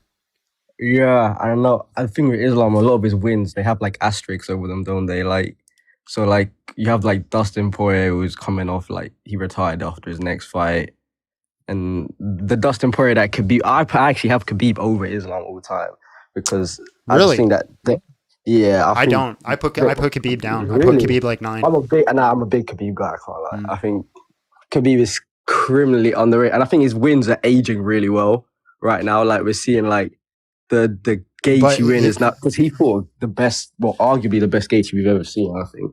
Yeah, well, here's the thing. Gaethje did significant damage to him with that leg kick, but he just didn't know what to do when he's on the Yeah, ground. Same bro, thing. that- Gaethje didn't know what to do on the ground with Ilya. But watch Yeah, the that's fight true. with Khabib and Alaquinta. And that Yeah. wasn't as dominating of a fight as what people think it was. And then almost all Yeah. of Khabib's wins are against people with more losses than wins. Yeah, his first 15 are like that, right? Where it's like this whole thing. But what he did in the UFC, even in what was it, 13 fights in the UFC, something like that. Was it 13? And he lost 2 rounds. I'm pretty sure. But in we're his whole talking career, we're like- talking GOAT status. When you got people like John Jones, Mighty Mouse, the Spider. When you have these people in the conversation, not that he didn't do great, but we're talking like GOAT status. You're a I put him Spider at guy 9. as well. Yeah, you're a Spider guy as well. I'll fuck with the Spider. I can't lie. He's another one to get. People get recency bias. That's the problem. They forget, bro. People forget quick. yeah. So I'd say Jones, Mighty Mouse. Jones, Mighty Mouse, GSP, and then I flip flop around the 4th spot. Yeah. Do you seen? I'm assuming you've seen the Jones Reyes fight, right? Yeah, but it's been a long time. What do you think he lost that fight? Because I can't lie. I've watched that fight so many times, and I just cannot see how you don't give Reyes like 1, 2, 3. To be honest, I don't remember. I have to go back and watch. It's been a while. And yeah, so if he has that loss, which I think it was like they did like a test, but they got like all the like MMA critics and judges like outside of the fight. Because when you have fighters like that have that like aura about them, it affects the judges' decision making. Like you don't want to give. I feel like they don't want to put Jones in a position where he has to get a finish to win the fight because of like the name. Like the name carries too much weight, I think, when it comes to like judging and stuff like that. And I think that if you like get time, but if you're gonna make that, go watch the fight, you see, bro. If you're gonna make that argument, if you're gonna make that argument for John Jones, you have to make the same argument with GSP. What's that? I'm forgetting his name, but GSP. At the end of that one fight, he won, and then the other guy was like, the only thing he won was getting his face punched in, like because he just looked like a bruised steak at the end of it. Yeah, I think he lost that fight. Honestly, I actually agree with you there. I can't lie, because he got knocked out in the first one like brutally, didn't he? And then they rematch, and then I don't really see like how. But I think the scoring has also changed a lot, right? Since then, they've changed it a lot. It's become more like damage-based scoring now, right? That's what they look at mostly. Well, they claim to look at that mostly. So with that More being than, like, said, control I'm running time. out of time here. So what's your argument against why shouldn't worship Jesus? Well, my argument that I was gonna make was because I'm like, I wasn't. It's kind of an argument, but I just wanted to know like your thoughts on it because I hear a lot of people's different opinions. So I'm kind of like in a state of like kind of exploring or whatever. And I was wondering, what are your thoughts on suffering? Because I see a lot of people make some good arguments like about why it technically doesn't disprove God because there's no like contradiction there. But like, what are your thoughts on it if you have any? Okay, you seem like a nice guy, and because I'm at the end here, I usually don't answer questions. But here's the thing: the problem of suffering is an evidential problem, which means it's inductive. Which means when we start looking at things and quantifying things, we say this doesn't seem to be compatible with an all loving God. The reality is there is no logical problem with the problem of suffering in God. What you're looking for is theodicies, things that are satisfying to you on why God would allow those that certain aspects of suffering. The problem for the inductive argument for work, you must be able to quantify goodness versus evilness to say that, an all good God wouldn't allow such things. And it's an emotivism argument, right? Even Alex O'Connor says, well, I don't know if this is actually bad, but if there was anything bad, this to me seems to be it. Right? It rests on people's emotion and intuition. I've seen this. He did like a massive debate with what was that? Of a Christian though, like one of the biggest Christian debate. I'm pretty sure. I forget his name though. He William did make Lane that Craig? argument.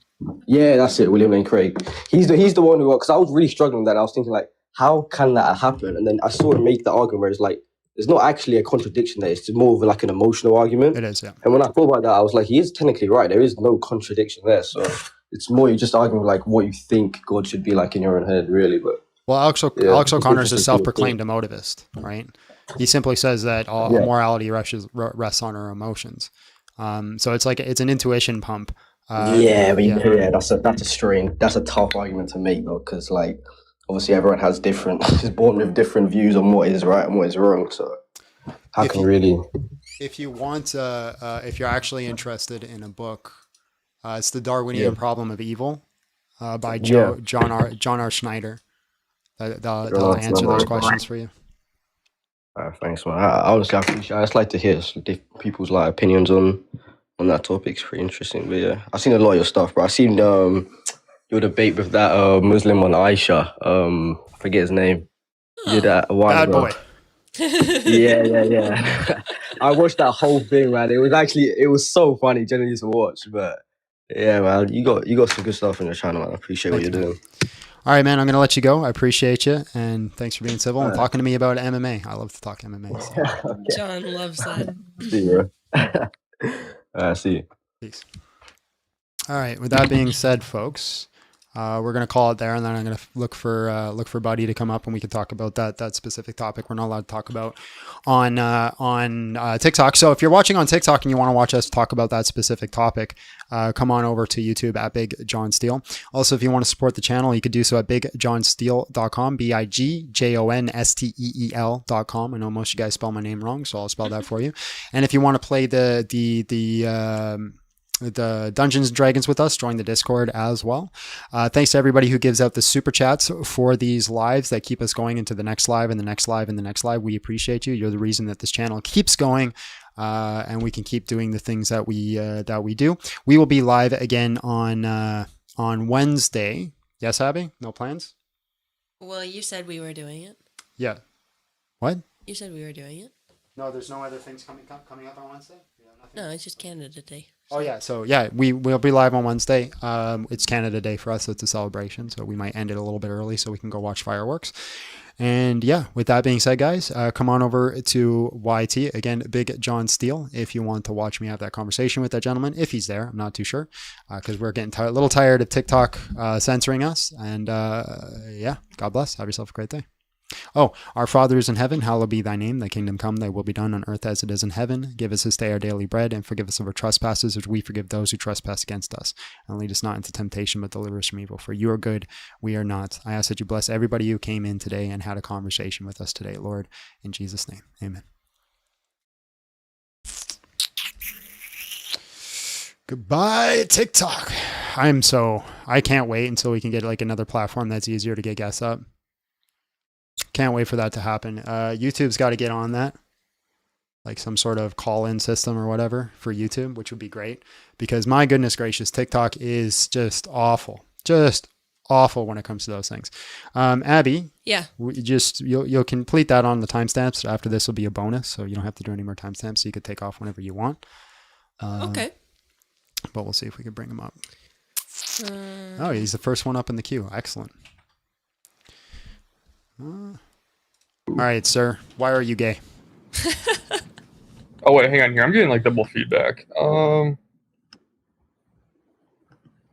right, hang on. Can you hear me? I can hear you. Can you hear me?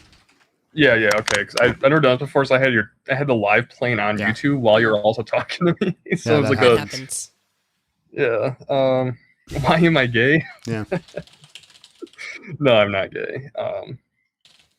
I just support gay rights. Okay. And I don't see anything wrong with it. Okay. What is a right?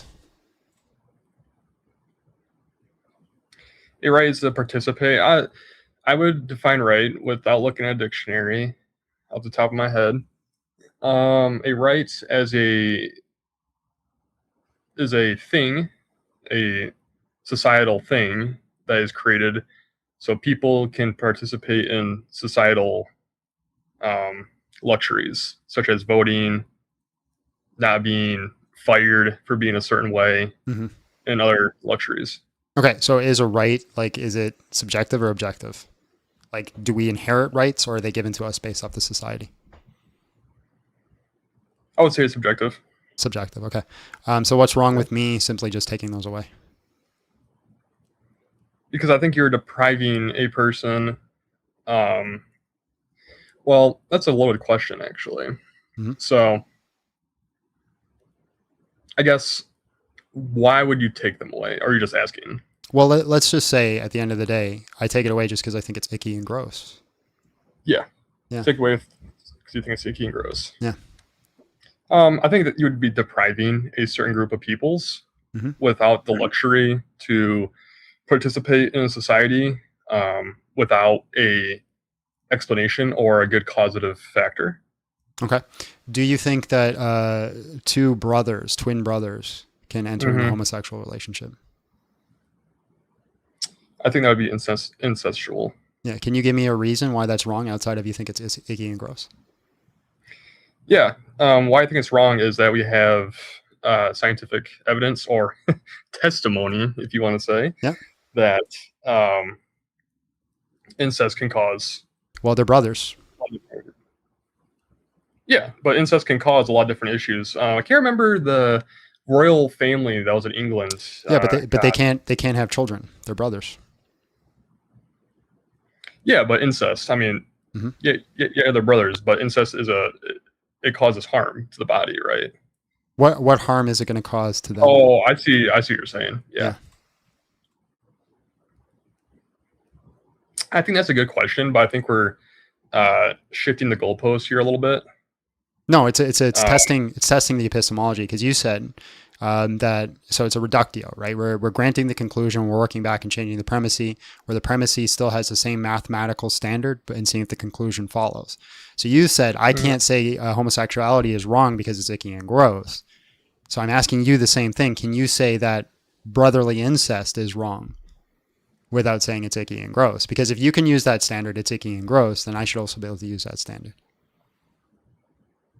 Yeah, but I think there's different arguments for incest being, like, I don't know, icky and gross, and homosexuality being icky and gross. I think there's two different things we're talking about here, right? Well, yeah, it's two different categories, but we're talking about an epistemic standard on which we judge it, right? If we could break it down to arithmetic, so it'd say something along the lines, for all x, if explanation is it's icky and gross, then one cannot justify x. Right? That's a terrible representation, but you get the idea. So if you say I can't say no to homosexuality because it's icky and gross, I say the same thing to you. You can't say no to brotherly incest because it's icky and gross.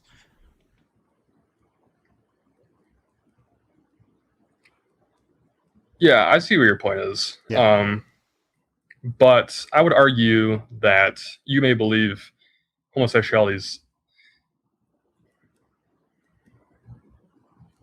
I'm sorry. I take long pauses because I think before I speak. I appreciate it, man. Like I said, you've always been a great interlocutor, so I'm not gonna come at you, man. Bear with me here. Yeah.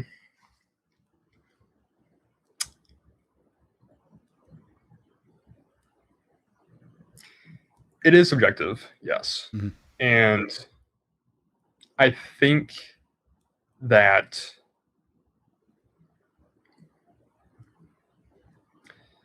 my argument, I'd like to change it, my statement a little bit here. Okay. Is that homosexuality should not be deemed as icky and gross. Well, that's a subjective stance, right? Who are you to say what individuals find icky and gross? Would you support a federal ban on gay marriage? Sure. Okay. And I'd actually take it a step further. I'd actually ban marriage outside of religion. And is the purpose of banning homosexuality because it's icky and gross? Well, ultimately, I'd hold to the standard of, there's God. God has given us a way to be, a methodology in how we should operate. But then I'd have to go down to the category of convincing you of God. And as long as you deny the existence of God, you can deny my standard. So I can just go use your standard and just say, well, from our subjective opinions and perspective, I can implement that as a law, just like you can implement anything as a law. Yeah. Do you think it's fair for somebody to revoke rights? And when I say rights, I'm referring back to that participating in civil luxuries. Do you think it's fair for someone to revoke a societal right just because what they think is okay? Yeah, same reason you don't allow for two brothers to get married. Okay.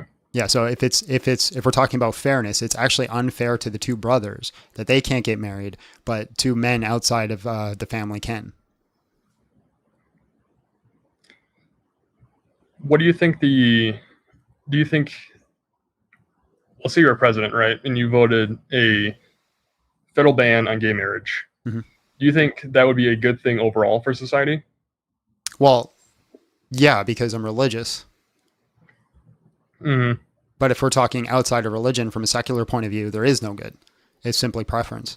And if I have the force, why would I not implement my preference? I think that it would cause suffering. Yeah. Undue suffering, unnecessary suffering. Yeah, and same with the two brothers. they suffer because they cannot practice the love they have with each other. Mm-hmm.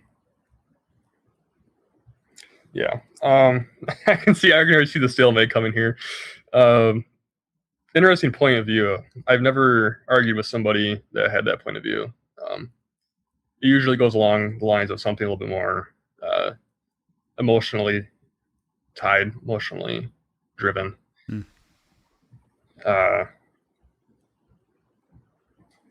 Also, real quick before I move on, don't clip me, please. Yeah. Thank you for reminding me. Yeah, I actually probably would have clipped this one. So thank you for reminding me. Yeah. Yeah. Well, I feel like a special guest. You are. I don't know if I'd be clipped. I don't know if I'd be clipped for good or bad, but well, if I post it, I never try to post somebody and try to dunk on people unless they're like really out of pocket. But the audience is always going to look at it as the dunking, no matter what. Like and it wouldn't matter. Like if you took a clip of me and you posted it on an atheist channel, they're all going to say that you dunked on me. That's just how it works. Yeah, I don't think I'm dunking on you.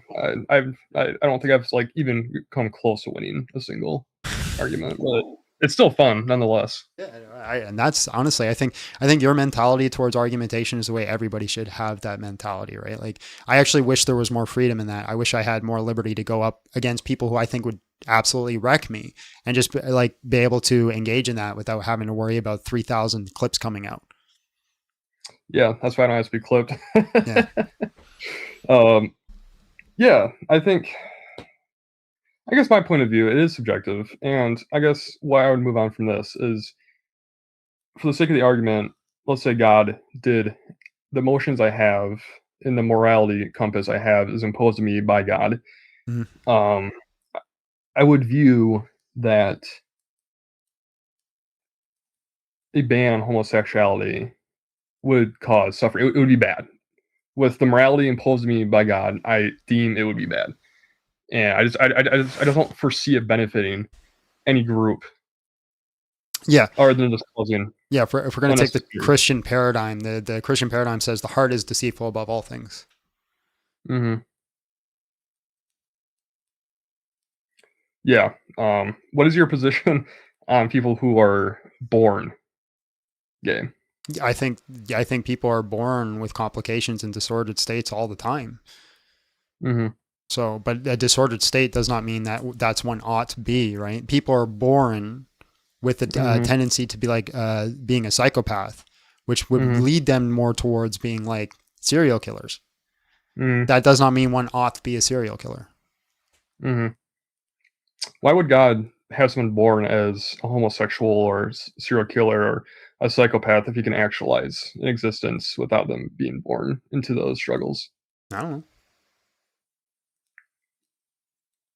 Jesus says that there are those who are born eunuchs, and there are those that become eunuchs, right? You can't be born like a eunuch. So in the context of what he's talking about is those who abstain.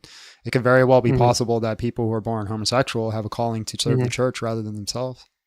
Okay, yeah. I think is it okay if we talk about Texas passing the the 10 Commandments in classrooms? Sure, but I don't think you're gonna like my answers. Nah, it's all right. I think we're gonna stalemate on the homosexuality, so I think I'll have a better chance with this one. Okay. So naturally, you would support it, obviously, because what you believe in. I would argue that it is a radical change. Sure. That is not inclusive. Now, granted, I'm not over here doing backflips for Buddhism or Islam or any of the other religions. I just think it's a little bit too aggressive, too radical to just hyperfixate on one religion and their central ideas. I guess my fear would be a nationalist generation. Oh, my friend, I'm a Christian nationalist. Oh, you are? Yeah. Oh, okay. Sweet. I've never talked to a Christian nationalist before, but here we go. That's my preference. That's what I want to see happen. What does Christian nationalism look like to you? It looks like a country ruled under Christian ideals. And what would that be like? Like, what would the ideals be? Yeah. So for one, we would like outlaw things like abortion. I think there's like I think there's Christian nationalism that goes too far, right? I wouldn't have like the like, I don't know, for lack of a better word, the Pope running the country, but I would like to see Christian ideals and the idea of being under God and using prayer and using, you know, Christian tradition and Christian scripture to interpret how we wrestle with morality and laws. I thought it was interesting that you mentioned that some go too far. Would you say Christian nationalism is on a spectrum? Well, I think any political system is going to be on a spectrum, right? For example, in Canada, we have a conservative party that, like, if you really break down what they believe in, they're more liberal than conservative, but they'd still fall under the conservative party. Is there any point in history where you would want to be like that? Like, I don't know. I'm not a big history buff, especially when it comes to Christianity. But is there any point in time in the past where you're like, this is a point where I would want our world to be in, right? You see what I'm trying to say? Yeah, I'd like to see as far as like Christian nationality, can you look back in time to a point where there was a part of the world under Christian nationality that you agree with? You're like, oh, that is what we should be resurrecting. So I think there's ideals in Christian nationality that have been effective and worked, but those were also encapsulated with ideals that have not worked. So if you read like Tom Holland's, what the heck is it called? Freaking, it's driving me nuts. Somebody help me out with that. Tom Holland wrote a book on basically how Christianity has affected the world and all the good things that have come out of it. So I think those ideals, if implemented right, is something that we should look at. But of course, Dominion. Thank you guys. And we take a lot of that for granted. Even Bart Ehrman just put out a book right now about the idea of like the Christian charity. It specifically comes from Christians, and we don't really find it in other cultures. So I would like to see that implemented, but obviously there were some standards where it's like one of the papal offices wrote that we should unalive a whole other culture just because they're heathen. I don't think that's a standard that we should hold. Mm-hmm. And how would you deal with, I guess, heretics? I guess under Christian nationalism. Like I wouldn't like to see heresy laws. Well, I'd like to see heresy laws to a certain standard, right? I wouldn't want to see things that they've done with Jesus. Like for example, at the Super Bowl, I wouldn't want to see that anymore. I would say they'd put laws against that, but I think people should have the right to, because that is the gospel, is to accept it freely. So I think people should be like, have the right to not accept Christianity if they don't want to. But that is the Christian worldview. Yeah, no, I think that's interesting. I think it kind of comes back down to where I think Christian nationalism benefits a certain majority of people while leaving out another majority of people. Yeah, that's same with secularism. Like secularism benefits the secular society and leaves out the Christians and the Muslims. They say that they incorporate everything. Just believe what you want. Don't get it on us. Except 90% of what we believe in is getting it on you guys. Yeah, I think it relies on a spectrum too, just like Christian nationalism, right? I think you will find hard devoted folks who are like that on the secular side, and people who are more like me, where it's like I'll talk to a Muslim, like a jihad Muslim. Like I'll talk to extremists on any side. I don't really care. But going back to the Texas teaching the gospel in Texas schools. I think that since Christianity is on such a wide spectrum with so many different denominations, I just don't think it is a good thing to teach one religion in a school. It can become radicalizing. It can be. Sure. What's wrong with being radicalized? Worst case scenario, what I like to picture is like Ku Klux Klan shit. Like going back to like using the Christian faith to justify harm. Okay, but that's not what like radicalization is. Because like if people were radicalized to always feed the poor, you wouldn't say that's a bad thing. No, but I think in mainstream media today, especially with the war in Iraq and stuff like that, usually when you hear the word radicalized, we usually it's like a bad thing, right? Like, oh, this person got radicalized and now he's a jihad. Yeah. Okay, so you're basically giving the slippery slope argument. Like you're basically so for example, if a Christian was to say, well, hey, if you start putting rainbow flags in schools, next thing you know, all of our sons are going to be out there sucking wiener.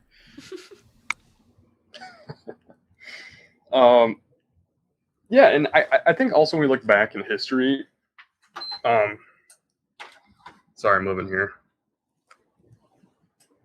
I think when we look back in history to the time of the 50s and the 60s, in fact, I think the slogan MAGA, Make America Great Again, is a very interesting slogan in of itself, because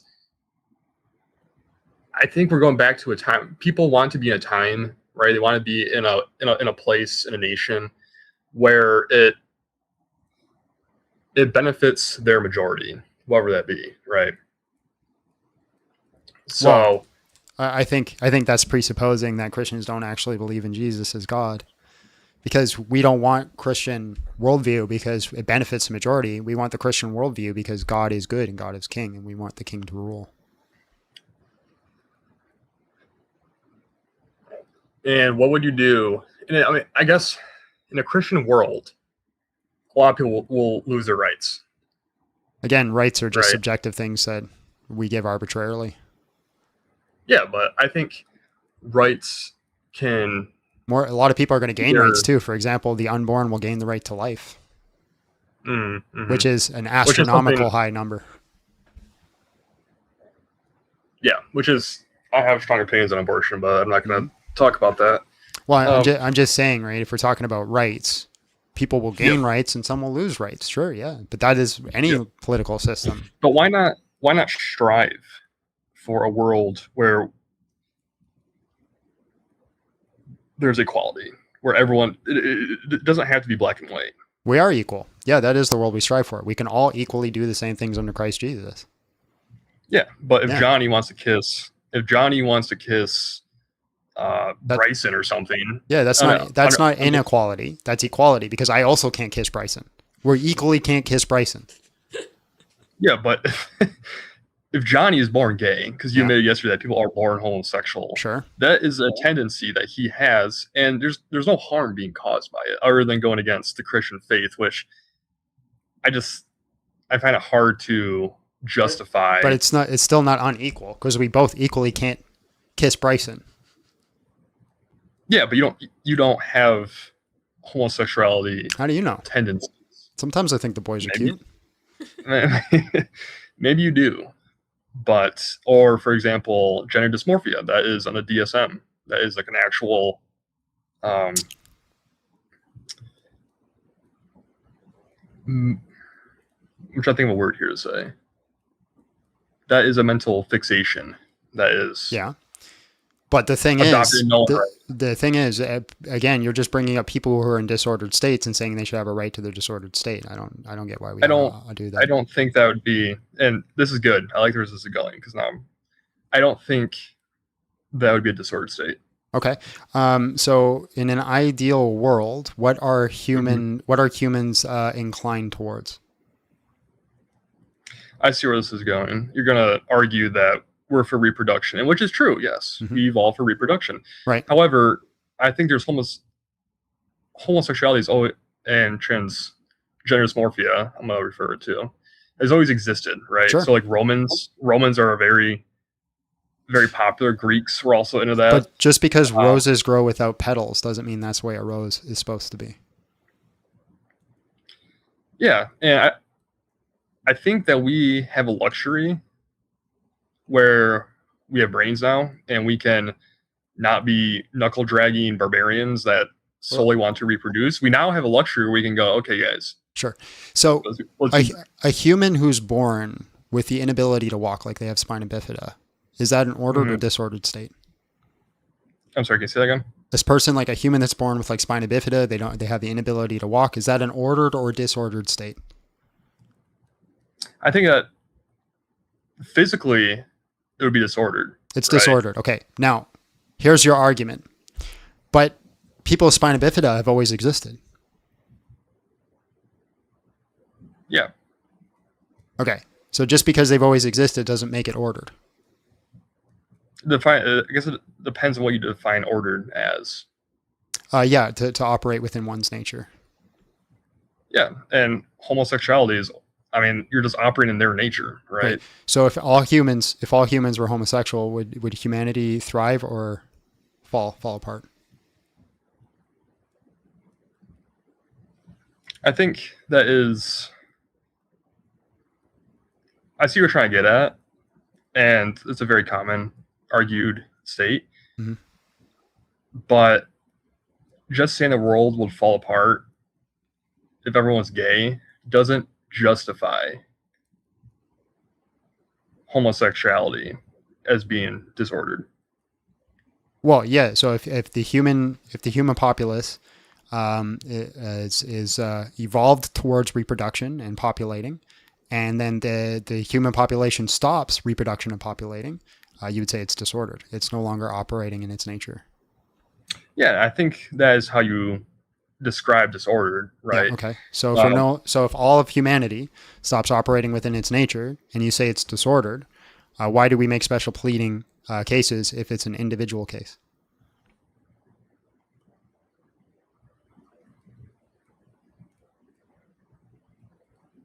Because it is not an individual case. And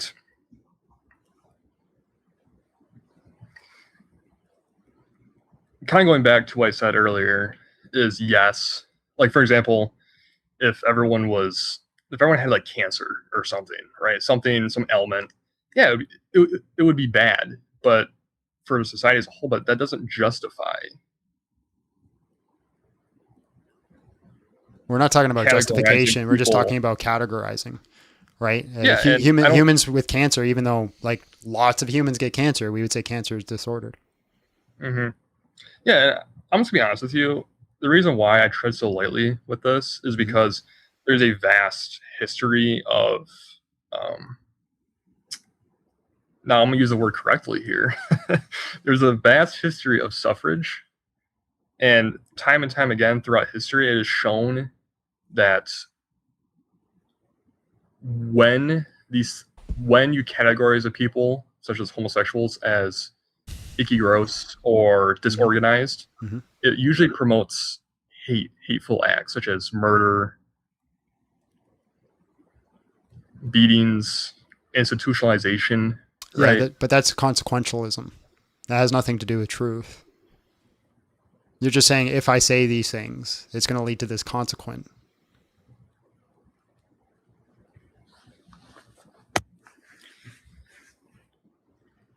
Yes. Yeah. But that doesn't change whether or not it's true. But we have different truths. I think truth is a little bit on the spectrum here. Well, no. By definition, things are either true or false. So it's either true that they're disordered or false. Yes, there is a truth that if everyone was gay, the world would collapse. Well, if everyone was gay, would we be disordered? No. We wouldn't be disordered. It depends on how you define disordered. If you say, something operating within its nature. If you say, Mr. Shelby, world collapsing, like the population just like stamped out of existence, would that be disordered? I'd be like, yeah, that's population decline, like no one reproducing. That would be somewhat disordered. That would be disordered. But they say, Mr. Shelby, would you define someone with homosexual tendencies as a disorder? And I'd say, no, I don't think so. Yeah, I'd say that's special pleading, right? Because again, disorder is just something being operating within its nature. Humans' nature is to reproduce and to populate. If we stop producing and populating, then we're not operating within our nature. If we're not operating in our nature, we are disordered. So I think that human priority is also evolved over time, right? So yes, reproducing, surviving was a priority, but I think we're just now starting, like in the past decade, not decade, century, where we're kind of opening up to different possibilities, right? Because now people are fearing that, oh my God, what if we overpopulate? What if we have like 11 billion people on Earth and we have so many people who want to do it because the consequent of overpopulation is leading to our annihilation and our inability to populate. Mm-hmm. Yeah, so we're actually worried about overpopulating leading to that disordered state. Yeah, my argument is that our function as a species has simply evolved over time. Since we have brains, we have critical thinking, we no longer exist just to reproduce, right? So, for example, well, the argument isn't to just exist to reproduce. The argument is that the human state is ordered towards different sex copulation to reproduction. If you operate in a way that's outside of that, it's no longer in the ordered state. That does not mean that's the only thing. We also have an ordered state to drink water.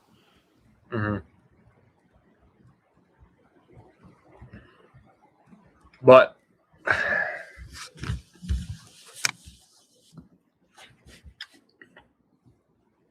who is the homophobe and who is the critical thinker? I'm the homophobe. He's the critical thinker. I don't think I'm the critical thinker. I'm trying to critical think, but the thoughts aren't happening. And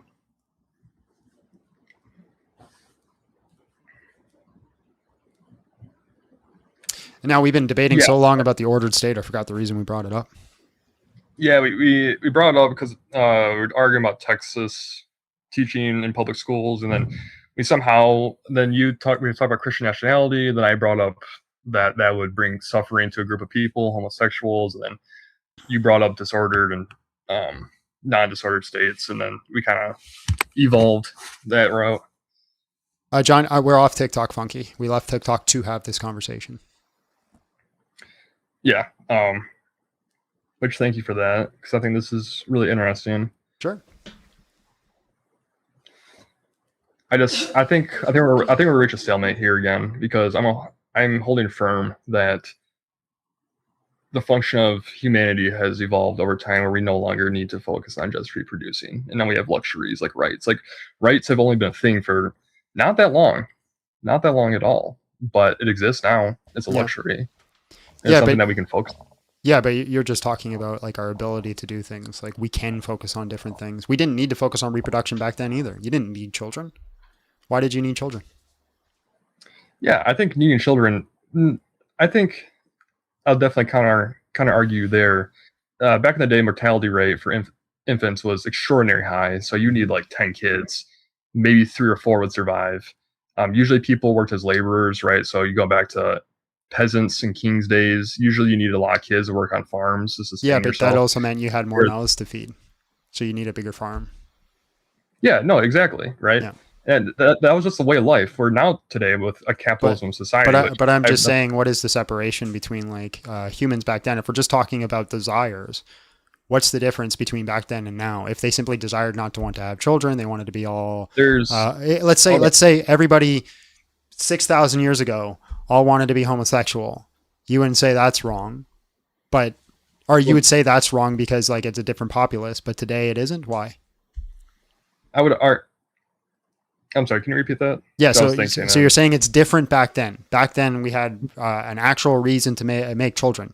But if that means that back then, 6,000 years ago, it was wrong to be gay. No. Right. So then you can't say back then we had a right or a reason to make children and it's different today. I don't think it was wrong at all, but I think I was just playing in. I was trying to show you how we have evolved over time as a society to favor reproduction at one point and no longer kind of not favor reproduction. And it's not evolution. So, we're still biologically driven towards that. I'm sure that when you see a girl in a tight dress, you feel a certain way. Not with my girlfriend around. Well, your girlfriend in a tight dress then. There you go. Yeah. But we don't evolve. We have not evolved biologically as a society, as a civilization. Things have changed, obviously, right? And I think one of the biggest changes that we can point to and say that is a time where we didn't need kids as much as we needed kids more then than now is the Industrial Revolution. Why? I think the Industrial Revolution quite literally changed the footprint of humanity, right? So before the Industrial Revolution, you had to do stuff by hands, a lot of farms, a lot of manual labor. So then it was wrong to be gay during the Industrial Revolution. No, I never said that. Well, then I don't know why you keep pointing at these time periods and say that this is when we needed kids. Because I'm trying to show you that that we have evolved over time. That's what I'm trying to show. But you already agreed it's not evolution; it's just societal implications. Are you not going to work today? Are you going to work? No. No? No, remember? I'll tell you later, but you knew. Right. Okay. My bad. No. Yeah. So you're saying we've evolved as a society. We haven't evolved as a society. It's just societal implications, right? So again, you still feel a certain way when your wife's in a tight dress or your girlfriend's in a tight dress. That's your evolutionary, but your mental state can go, hey, I'm going to operate in this way, or I'm going to advocate that for something else. Like there's a lot of things you do in your mental state. But if it's the case that in the Industrial Revolution we needed children, well, then it'd be wrong. If that's the argument you're going to bring, then it'd be wrong to be gay during the Industrial Revolution. No, I wasn't bringing up the Industrial Revolution to make an argument for gay rights or not gay rights. I was bringing it up as just to show you that disorder and something being considered a disorder, like a non-disorder, like those things they wax and wane over time, right? No, I'm talking about like an ontology, right? Or a nature. Not a perspective or opinion or like I'm giving like an objective standard, right? If I look at a flower is disordered if it doesn't meet the sufficient conditions of what is considered a flower. So it's now operating in a disordered state, not within its nature. I would argue with that what you just said, not within its nature. Not within its nature. Not within its nature. Yeah. How would you define that, like something like not in its nature? Because how I would see it is somebody born as being gay, that is like in their nature, like being born with gender dysmorphia, like my brother in Christ, you were born with those things, that is in your nature. Yeah, because within your nature, like the general human, like if you were to like look at it from a scientific perspective, you can't rely on people's testimony. You're going to see that the sex that is male and the sex that is female intentionally goes together to reproduce children and offspring. So there is an aspect of that there. So that seems to be the nature of humanity, is that one has a penis, one has a vagina, the penis fits in the vagina, and then out comes offspring. So that seems to be the state. Now technically anything that we try to put a category on is arbitrary. We put lines on multiple things, right? Because we're gonna look at dogs and say there's like different types of dogs, and then we're gonna look at lions and say lions is a different type of animal, but they still be under the category of animal. So lines, of course, are always going to have some sort of arbitrariness to it. But again, the human population seems to be driven towards reproduction and populating of the earth. I mean, yeah, I'm just not a big fan of the population argument. I just think there's a lot of things too that just kind of show like we weren't fully evolved just for reproduction. I don't mean to cut you off. I'm not talking about a moral perspective. I'm just talking about a disordered versus ordered state. I'm not talking about what one ought do or ought not do or cannot do. Right? I'm just simply talking about, is it ordered or disordered? I think that just depends on what you're talking about. So if you're talking about strictly reproduction, well, first of all, I think a lot of things suck ass for reproduction without even talking about gays and gender dysmorphia and stuff like that. I just think there's a lot of things that we could have evolved and done better as a species. Like, for example, we could be like mushrooms, where we just like throw all a million spores up in the air and like all of a sudden there's like millions of humans. Okay, so let me put it like this. Let's say what I want to argue is that there is no like. Let me break it down in simple form for you then. Let's say there's a couple and they're doing everything that they possibly can to reproduce, and they fail every step of the way because of like disorders or whatever things that they have in their body. Like it's even called disorders. But let's just say, like, you know, there's a genetic disposition not to. Would you say that couple is disordered? If they have a genetic disposition? Yeah, there's a genetic disposition. They cannot produce a child. Yeah, or is that couple ordered? I mean, yeah, this is a gotcha question. And I think obviously I'm not going to try to play around it. I would say, yeah, there is a disorder there. Okay. So why is it when we look at somebody who is not ordered towards the reproduction, we don't say that they're disordered? Because we live, and this is going back. This is going back to my. Hang on here. Because it's a genetic disposition to not lead towards that specific state. So what's the difference? So what I'm going to say next is this. I think I've been arguing in the wrong place for a little bit here. I've been trying to argue biological necessity and biological truths to you, when in reality, this entire time, I should have been arguing not with those things, but instead of I should have been arguing like it's okay for gay people or homosexuals. It's okay for them to exist because they are also humans. They are people who love and who cry, show compassion, fight in wars. No one's telling them they can't exist. We're just saying they can't kiss Jimmy. Bryson, John. Or Bryson, sorry. Bryson. And I think I would like to shift the argument not from a biological aspect, because like, yeah, that is ever losing battle in that front. Instead, I would argue that they are good people. They are people at the end of the day who, like I said, love, care, die for us in wars, cry. They could be among you. They could be your family members for a cause. You just don't know who they are. Good based off what standard? Because again, if the Christian God is real and they kiss Bryson, that's not a good thing. And why would that not be a good thing? Because God said no. Why would God say no? He wanted to. I guess you don't have to question his authority, right? Yeah, I could just say he wanted to, but our epistemic standard is God. Mm-hmm. And I would say to you, John Big Steels, Big John Steele. I always mess up your name. Big John Steele. I would say to you is, okay, well, I don't believe in your God, and here I have a loving person. But then you can't say it's good. Or they're good. I can say they're good. Based off what? They're good. Based off, for the sake of the argument, I'm going off of what God imbued me with my morality system. But you just said there is no God.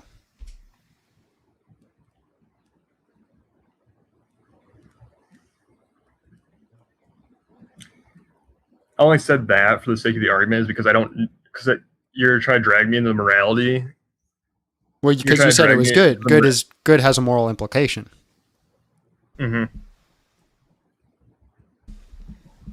Okay. For my values, for my morality,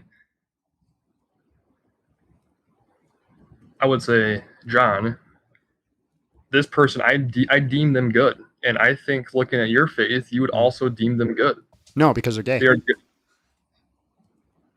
And I would say, but John, they've done so much good in the world. Certainly you cannot say this man's existence is not worthy. But what if somebody has done so many good things in the world, but they just killed one person? But they didn't kill anyone. I'm not saying they did, but the hypothetical still stands true. If somebody is out there feeding the homeless, clothing the poor, giving all they can, sacrificing everything they can, they gave a kidney to somebody who just needed it, but they killed one person. But that's not where we're going at. But just answer the question though. Are they evil for killing that person? I don't even want to answer that question because we're looking at a gay person here, not somebody who killed somebody, right? So are you trying to say that being gay has the same moral implications as killing somebody? No, but neither is stealing versus killing, yet they're both wrong.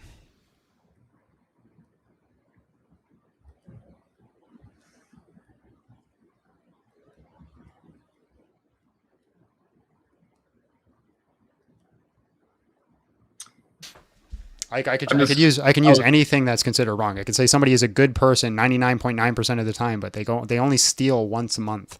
They're still stealing, right? Yeah. They're still doing something that's wrong. So you're saying this person is a good person most of the time, but they kiss Bryson. They're doing something wrong. Would you say that stealers are born stealers with the innate ability to just go out and steal things? Yeah, there's a disordered term for it. I forget what it's called. It's something aliac. But there is a word for it for people who have this inclination to just steal. Okay. Kleptomaniac? No, that's somebody who's a liar all the time. Has an inclination to lie. I think we're gonna be on a stalemate here. Stealing, yeah, kleptomaniac. Yeah, there you go. Yeah, I think we're at a stalemate here, where we usually end up. And yeah, hold on. I want to land that plane. Kleptomaniac is a person affected by kleptomania, a rare mental health disorder characterized by an uncontrollable compulsive urge to steal items. So yeah, what's the difference between a kleptomaniac and somebody who wants to kiss Bryson? I would say that there's a big difference. Bryson and Johnny are two consenting adults, and they just want to love each other. Okay, consenting adults. If two consenting adults get together and decide to cut off that one person's leg and eat it together, did they do something good or bad? Oh! Oh, man. I would say, John, we got two guys over here just trying to kiss, and then we're talking about two guys. But your argument is they're consenting adults. So if two consenting adults get together, cut off the leg, they roast it on a pan, and they both eat it, did they do something right or wrong? Because that's actually a true story. That happened. I'm sure it did. They made a whole movie about it and everything. At the end of the day, I think we're going to stalemate. Because, I mean, I think you summed it up perfectly on your end, is where you were like, well, God said it's wrong. And I was like, why? And you're like, I don't have to give you an explanation, which is fine. But I think that sums it up. I think that's a terrible straw man in our 40-minute conversation. I think I gave a lot more to it than just God says so. But even if I did say just God says so, I have just as much basis that you do. Say it's right. Yeah, I would argue.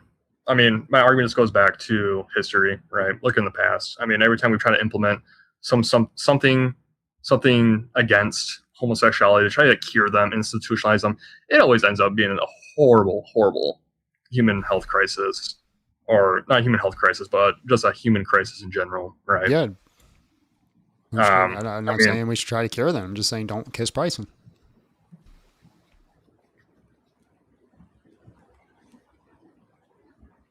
Sweet. Yeah, that's... Look, 40 minutes? Look here. Yeah, it's been 40 minutes. Here's the thing, man. I might have this like innate urge to cheat on my wife. I love you, baby. Yeah. But it might be something in me, built into me, to want to sleep with every beautiful woman that walks past me. I say no. Now, should I go to therapy and have that cured to me? No, I don't think so. I think that's just something I just say no to. Say no to the cupcake, bro. Mm-hmm.